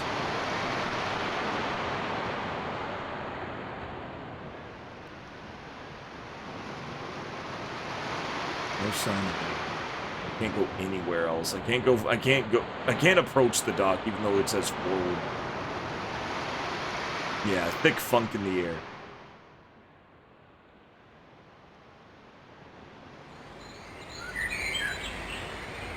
Like, intense sex could cause a miasma.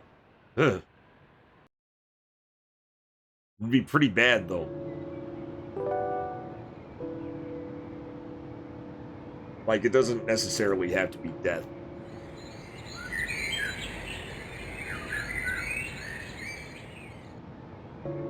It's like way too much funk. Way too much funk was had.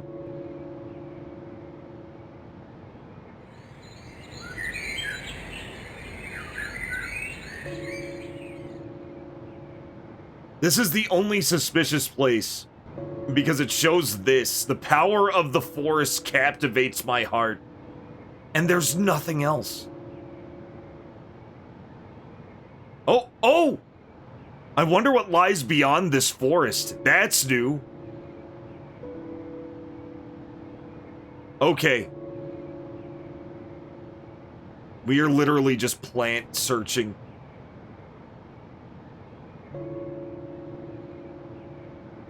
Comes from Greek. For what lies beyond this forest? Is that what I was waiting for?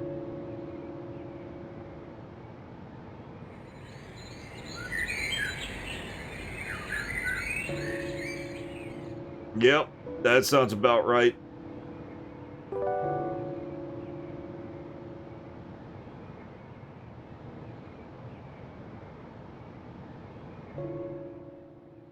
Here we go.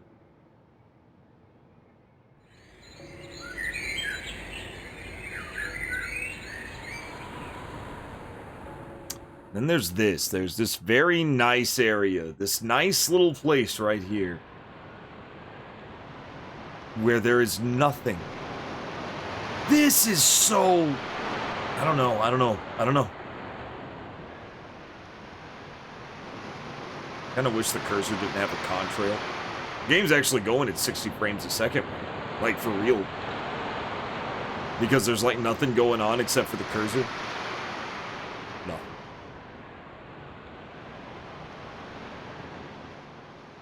It's like a stain in the air.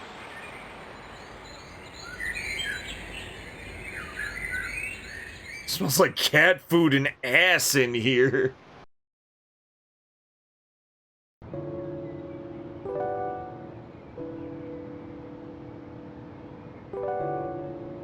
God, it really could be anywhere. It could really be anywhere, guys. Did I have to wonder what was outside the village?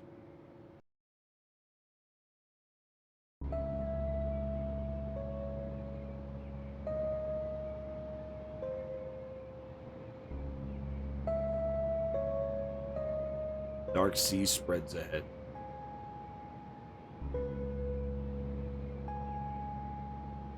And we can't just go right here. Can't just go right here. There's nowhere to explore. Unless there's like something in the distance here. We can't look at the ladder. I thought the ladder would be important. But no. It's just a destroyed village. Fences. Burned bodies.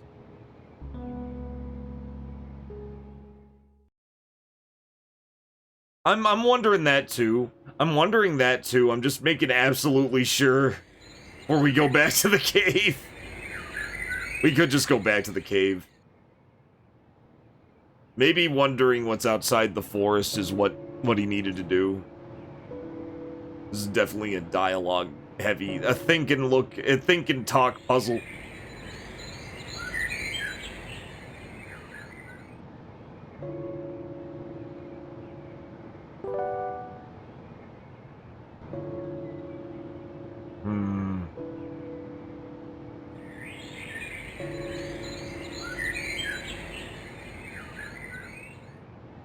We have to go, for some reason we have to go up and then down. We can't just go around. We gotta go this way.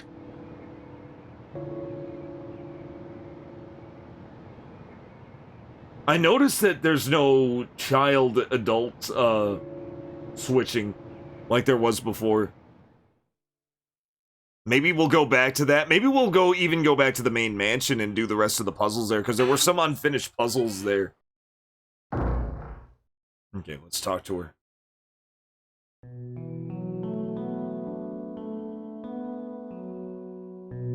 Oh, you're kidding. You're kidding me, game. I knew it. I knew it. I knew that was gonna happen.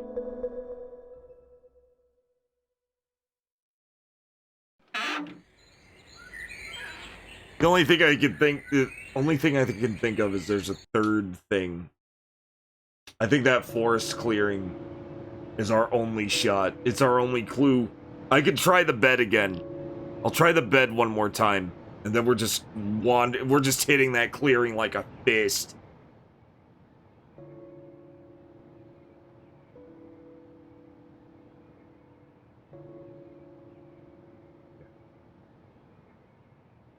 It's not gonna say anything. Okay, this might. Look around.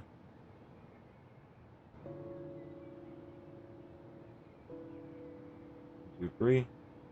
2, 3. Okay, let's get out of here. Okay. Shit. Shit.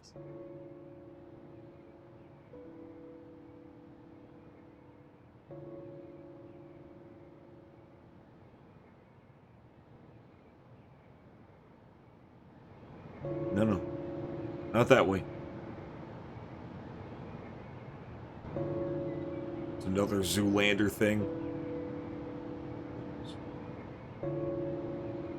Alright. It's not gonna be the boats again, is it?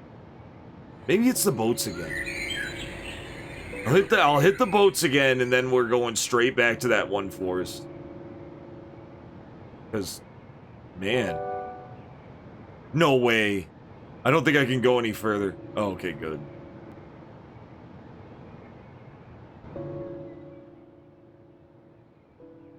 Oh?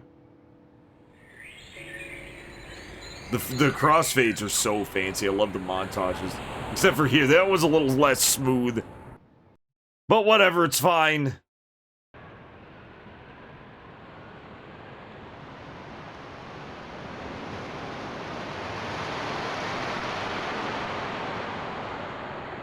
Nothing. I'm just tapping X, doing that.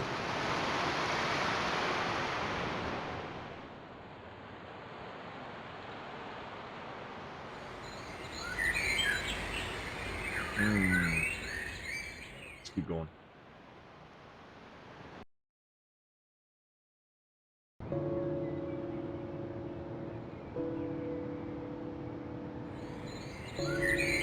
We'll just have to hit that one place. We'll have to hit that one place until it makes sense. Punch it until it works. I'm gonna do a little percussive maintenance to the game.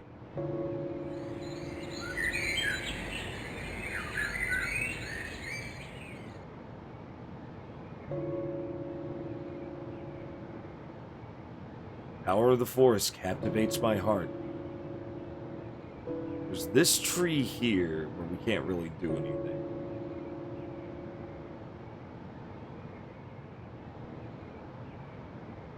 The open space and the map feel weird together. Yeah, like it's obviously not meant to be narrow corridors, but it is anyway.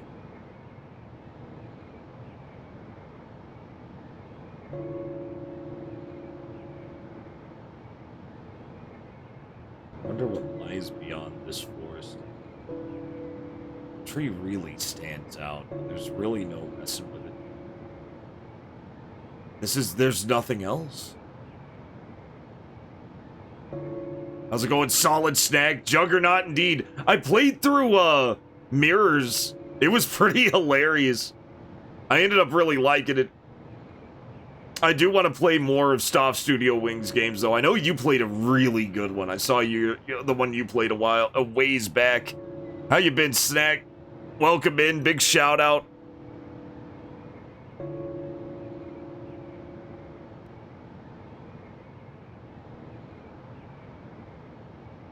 You played some Eldar Exploration Program and some Power Wash Simulator. High Lord Soft Studio Wing. They really are intense. They really are awesome. I feel like Mirrors is ultimately worth it. The story is way cooler than Rock Band on tour. There's a lot more to it than that. The story gets pretty out of control. But now we're playing Juggernaut. Yeah, a bunch of crazy cultists, basically.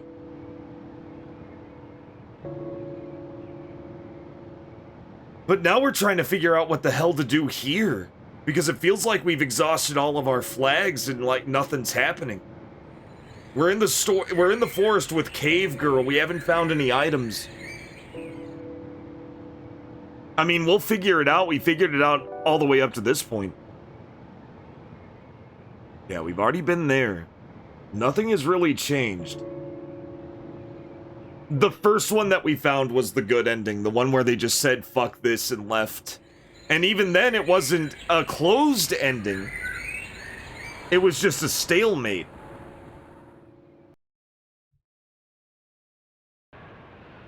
But at the same time, it was a good ending for... Oh, shit! Finally!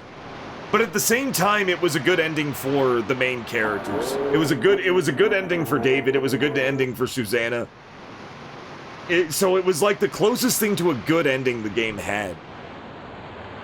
It was just also very anticlimactic. A deep blue sea spreads in contrast to the dark clouds that are about to rain. The sharp cliff stands too tall to allow landing on the island. The sound of waves dominated the air and made me forget about the gunshot. Okay, that's gotta be an event flag. So we're looking for event flags, basically. Alright, back it up.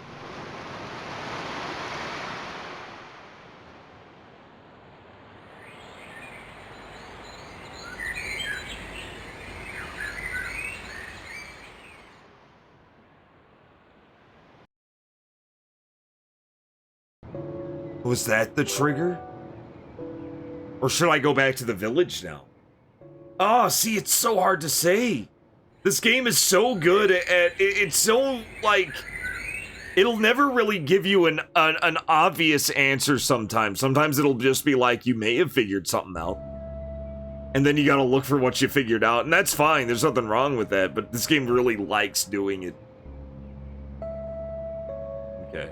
Dark sea spreads ahead. Okay, let's go back to Cave Girl. Let's go back to Cave Sarah.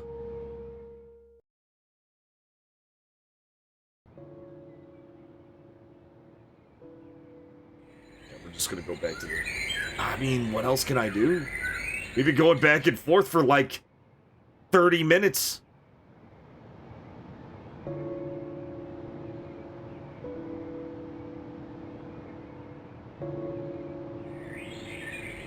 At least the pier actually had something, though. The pier did have something, which is a huge improvement. Or not the pier, but the cove. The cove actually gave us info. There was nothing there before.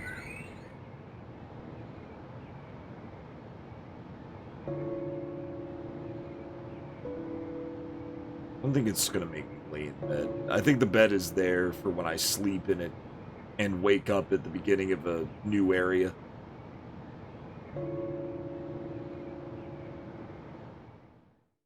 We just gotta find the button to change us into the bald kid. We need to be the little fella. We need to be the little creepy 1 foot tall child. He's like 1 foot tall.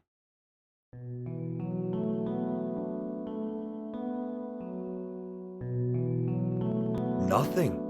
Nothing here yet. Oh! I wonder what this is used for. It's empty. It's like more things are popping up.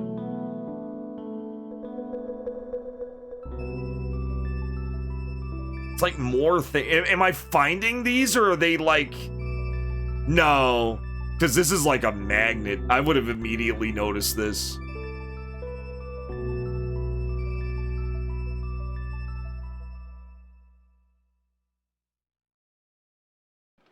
I would have noticed that. I would have definitely clicked on that.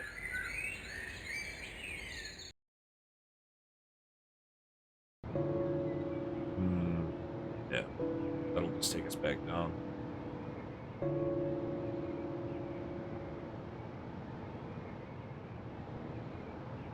That means the pier again? Pier is always a place to go? We only have like 5 places to go.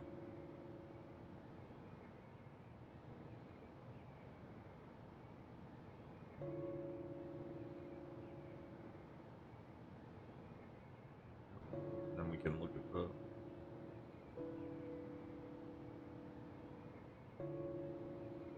Come on, game. Give me something. Gives me nothing. It's fine. Yeah, the fuck off to Scotland ending was the ending. That was the good end. But that wasn't the best end. The best endings were way better. They were way more entertaining.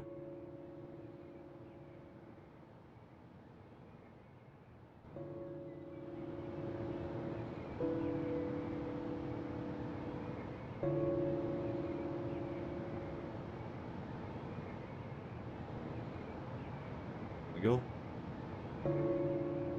But yeah, that was the best there was. That was the only good ending.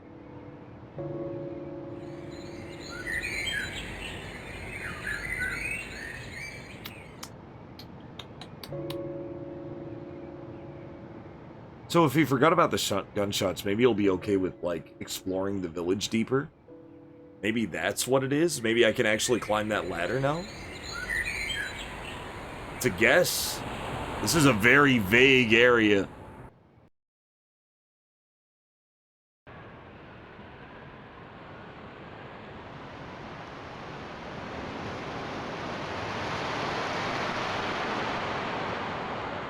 I think that's what it is. Yeah, there's nothing here. Nothing here.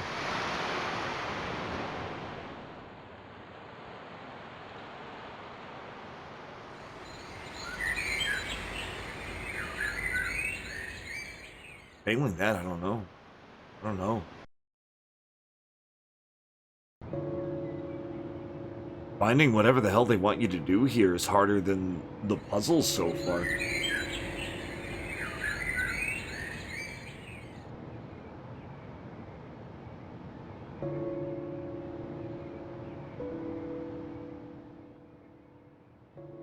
Okay.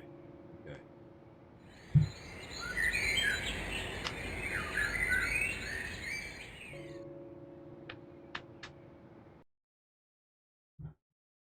So let's try left first. It's giving me different music, but it's always giving me this music. Come on, you want to go up there? It's right there.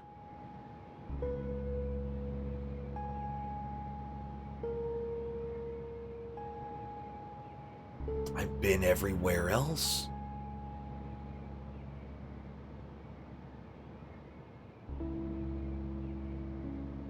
I've been everywhere else.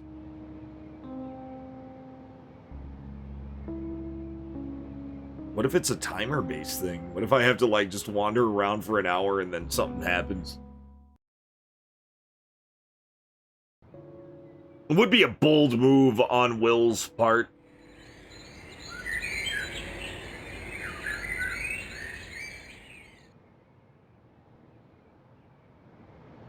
Left. Forward, come on.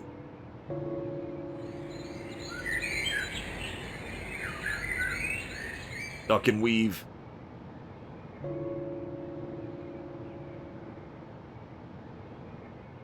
Maybe it's here again. What am I supposed to do? What is this?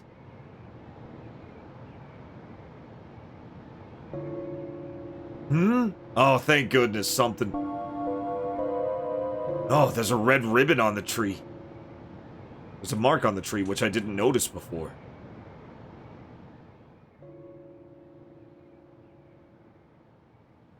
Oh, cool. Progress, finally. We did it.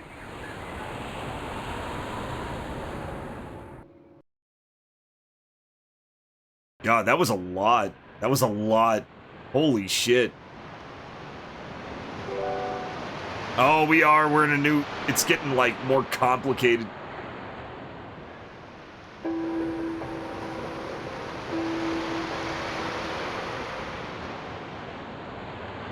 Soldiers who have turned into skeletons. The corpses that I saw from the cliff must have been those. They must have been killed in a different time frame than those in the village.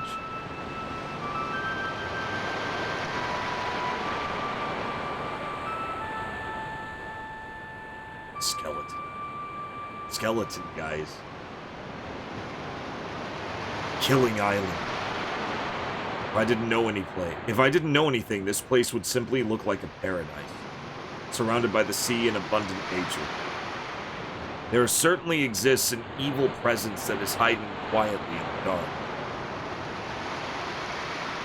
Killing Island.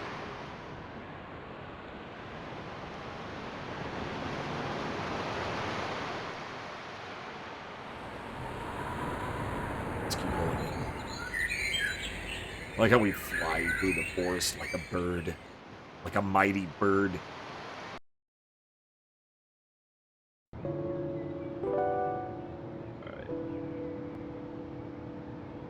What do we got? What do we got? What do we got? We got nothing! Got nothing! Okay, this is fine. You know, I kind of expected nothing from here. Even though it looks like there's a giant poop on the ground. Oh, they're big rocks. They're big brown rocks. Got us a tent. Oh!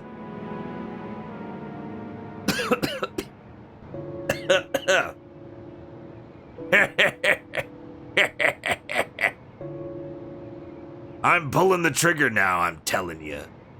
And I wonder if your flesh would scatter into pieces. Lots of blood would pour out. Who are you?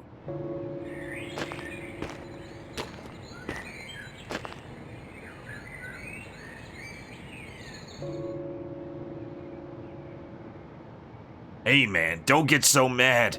Let's play a game. What do you think? One shot is loaded. Remember, one shot. Let's start shooting the children from the end. Didn't you say there was only one shot? I said 5 shots. Now, I'll start from the right, and you start from the left. What are you talking about? Here come the children, walking from behind. Hurry, get over here. I turned around and I only saw a deep forest. There was no sign of anyone. This might be one of the microcosms, Lollipop. This might be one of the demon's memories. There was no sign of anyone. I don't see any children. What are you talking about? A bullet grazed my shoulder. Ah, they're coming. The children are coming here. You'd better run with me. That boy with short pants killed all my comrades. Don't kill me, please. I beg you. I didn't do anything. No, that's not true. A woman? Never met her. I haven't even heard about her. No, I can't give this to you. It's all I have left. Only the voice of the man is echoing in the serene forest. I got you. I won't shoot if that's what you want. You! I was waiting for you.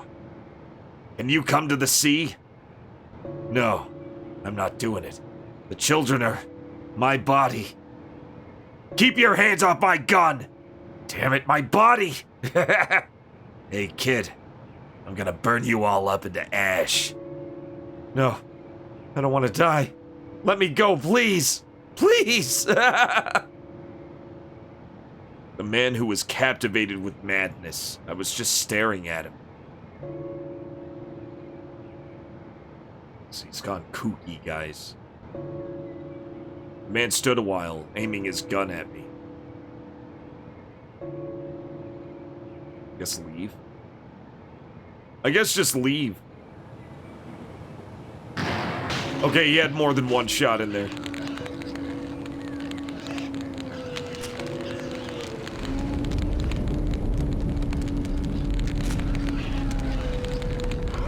It may be.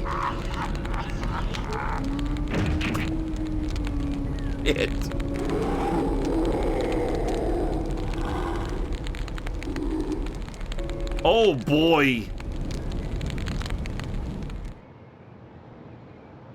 And all of a sudden, the man turned into ashes. I had no clue. Was this man the maniac killer, or can a man dismember human bodies with only a gun? Oh yeah. Invisible enemy. It's the predator. I felt countless eyes looking at me. Ah! I sensed the presence of someone. I turned around, but no one was there.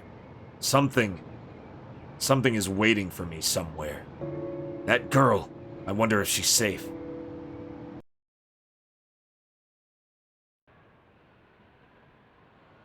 Well, at least the forest isn't on fire. Let's go home. That was weird.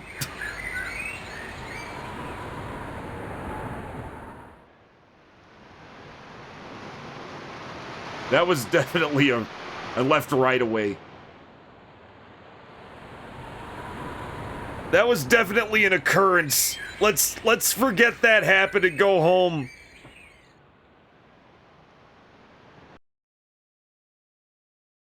Okay, where are we exactly? I think we're rounding the corner. We're just going straight home. Sick. She could be an army brat. She could be an army brat. She could be an elite soldier. I could be an elite soldier. This could be my memory. I don't really know anything about my own character. Other than I had to take on the form of a naked, bald man that I think I still am. I don't think I gave up the adult body.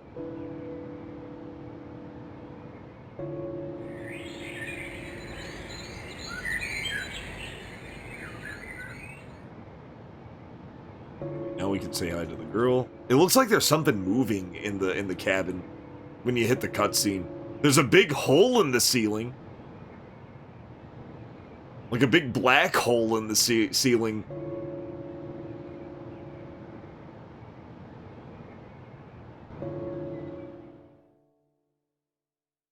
Oh yeah, it is straight up Vietnam. This is definitely Nam. Here we go. Down we go. The cave girl is gone. She's not here. Where on earth does she go? Did anything happen while I was gone? I casually looked at my feet. A fish was drawn on the ground with a stick. Is she trying to tell me something? Yeah, she's fishing. Okay, so she's at the pier then. Oh boy. Thank you, John Matrix.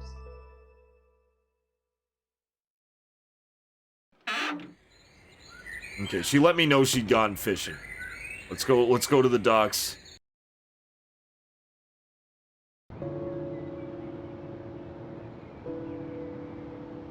Yeah, the soldiers, the very Western looking soldiers are telling me maybe Vietnam. It's going into like dark territory because it's a dark game. This game is sick. The flag hunting here was a pain, but I feel like it paid off. I can handle pain in video games as long as it pays off.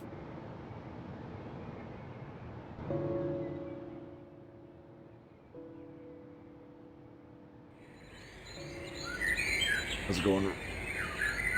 How's it going, Retro Grendel?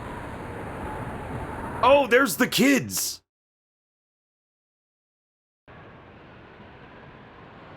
She mentioned the kids. We can't talk to her, we can talk to Child.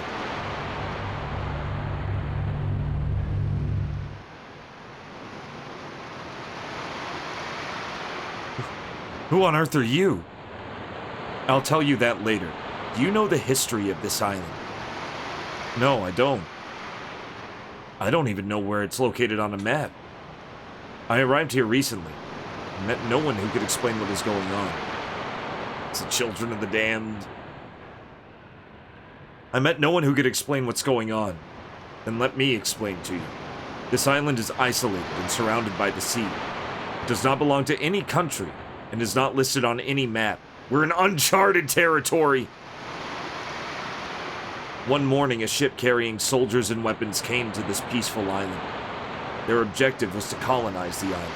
Soldiers got off the ship and raised their weapons, and started fighting with the people of the island who stood up to resist. And the soldiers took one baby as a hostage in order that nobody except for the soldiers should be allowed on the island. They threatened to kill the baby if anyone else was allowed on the island. I heard that the baby was worshipped as a god's son. That was 20 years ago. Do you have anything to do with it? Are you living here? No. We were just passing by on the nearby sea. What? We left our home country dreaming of a lavish life abroad, and we were still on our way when we met with the accident. The accident? Those soldiers that I talked about attacked and sank our ship. They probably thought we were heading for this island. Only the children were given lifeboats to escape into the sea. Most of the adults were blown over by the explosion and thrown into the sea. They died. Our memory stops there. We then found ourselves washed up on this island. When we woke up on the beach, the morning sunshine was so bright, it filled our heart with the sense of being alive. What was awaiting us was...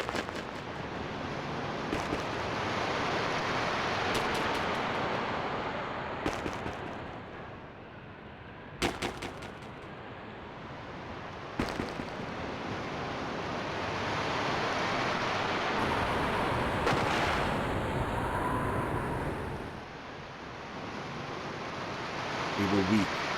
We couldn't move. The people on this island had their eyes filled with tears when they pulled the trigger. They said, "I'm sorry," over and over again. It wasn't their fault. We were actually killed by soldiers from a foreign country. The villagers only obeyed their orders. Since we couldn't detach from our association to our lives, we remained on this island as spirits. 1 month after that, the soldiers put their feet again on this island. To all the villagers who were screaming at them to return the baby, they fired their guns wildly. Everyone was killed except for one. The baby! baby yet live. It was a beautiful vision of a life trying to live with all its might. We decided to raise the baby ourselves. We pledged to protect the baby no matter what happened. The soldiers built a village on the hill and got drunk every night. We raised the baby in secret away from them. And that baby is her. I see. I see. In the meantime, we planned to kill the soldiers one by one. We let the ship drift away and destroyed the port so they couldn't return home. The first soldier, we attacked him when he was walking on the beach. We ripped open his stomach and pulled out his guts. The second one, we twisted and squashed his head on the same beach. One by one, slowly, taking our time. Our revenge, the villagers' revenge. And it was her revenge, which lost everything because of them. Will I be killed too? Are you one of the soldiers? Of course not. My ship sunk during a trip just like yours. I was kidding. Why should I kill you? I'm the one who called you. What did you say? Don't you notice yet? What?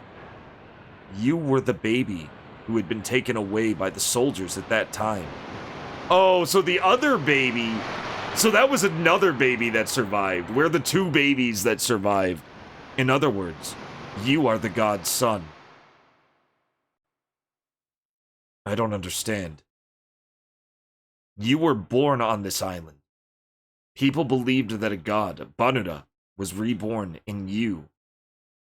Do you know what the design on your right arm is? I'm not sure. I had this my whole life. That is a pattern which symbolizes Banuda. Banana. It's my banana birthmark. I thought it was just a birthmark. The design convinced the people on the island that you were a living god. I was speechless. I belong to this island. That's why I'm a bald, naked, grown man. And the reborn god, Banuda. We must disappear now. We burned the last soldier in a tent. We have nothing left to do. We have been waiting for you. And what should I do? Shoot us with this gun. You are the living god. You are the only one who can make us vanish. They are ghosts. It should be fine. Obtained old gun. They're ghosts. Wait. You're like her parents. She won't let me do this. Yes, she will. It's what she wants too. I looked at her. She looked sad, with tears in her eyes. But she gave a nod, a little nod with certainty. It is the right thing to do for us to vanish.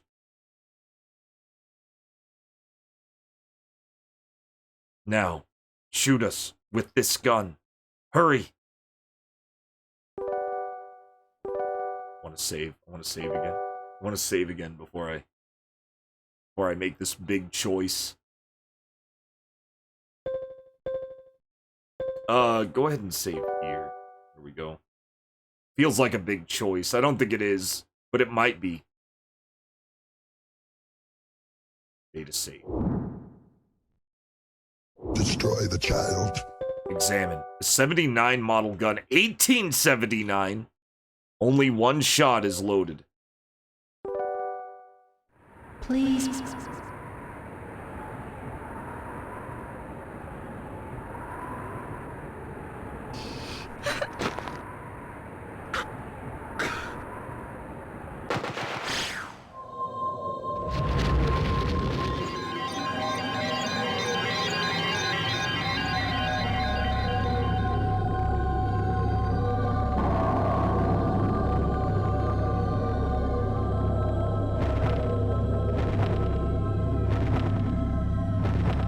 Destroy the child. What in the fuck? Beautiful flowers bloomed on this island. After the children vanished, the girl and I picked flowers, made a bouquet, and laid it on the beach. Peaceful island. I fished, picked nuts, and lived happily with her.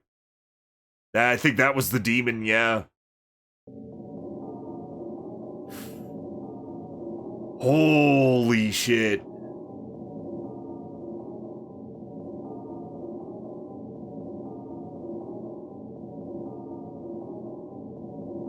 Entry to this door is no longer accessible. The link no longer exists.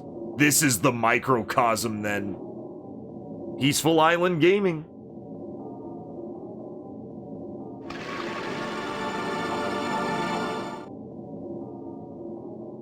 Repeated experiments with no ethics are performed in a huge prison. Your past experiences have no meaning here. I will erase your memories. Oh, okay, so he's erasing my memories so I can roleplay these scenarios. Use much caution.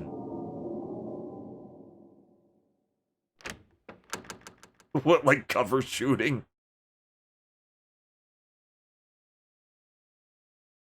I am a special undercover officer. As the name suggests, I secretly deal with incidents that may cause panic or turmoil among the civilians if they become public. This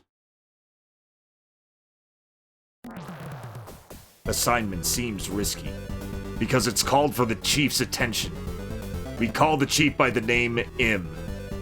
Some say his name was too long, so it was shortened. The chief seems to rather like it. Well, that aside, I discreetly departed from the port that M specified for a so-called KR prison island. A regular route does not exist, so an escort ship travels when needed. KR is my assignment this time. No, KR is your assignment. Next time.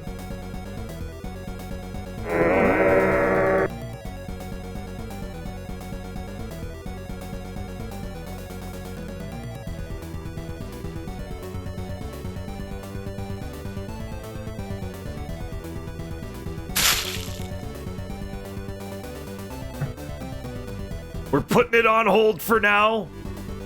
I feel like that was a good... we've gone further than I expected. We're in the middle of Disc 2 now. Apparently, we have escaped the mansion and are in the microcosm now. I feel like there were, like...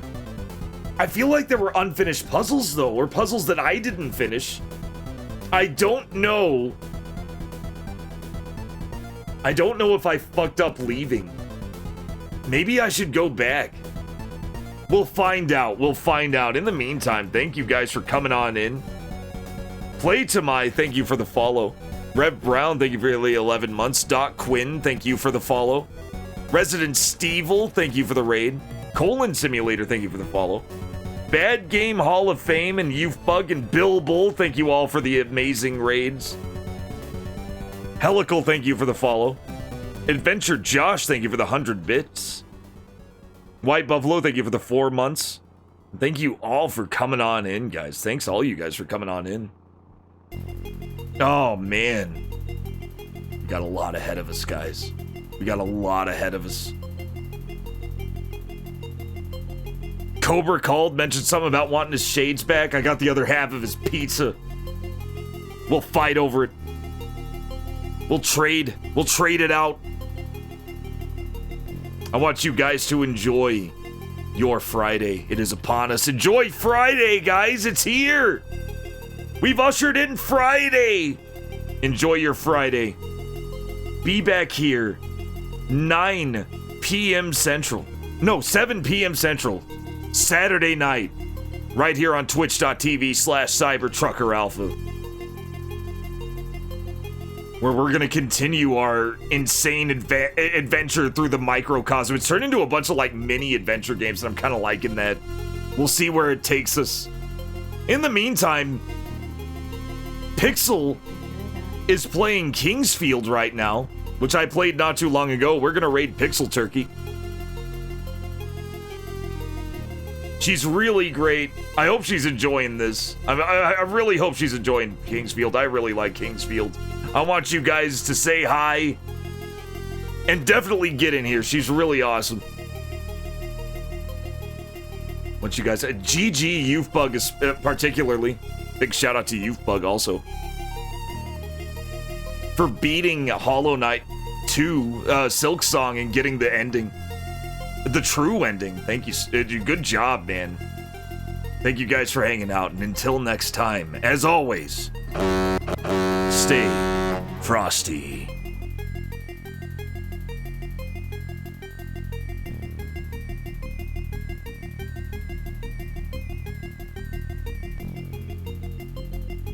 What happened here?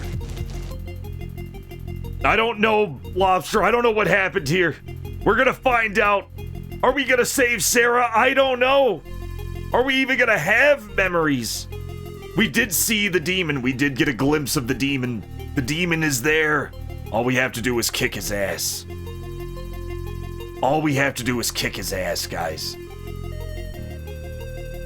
Goodbye.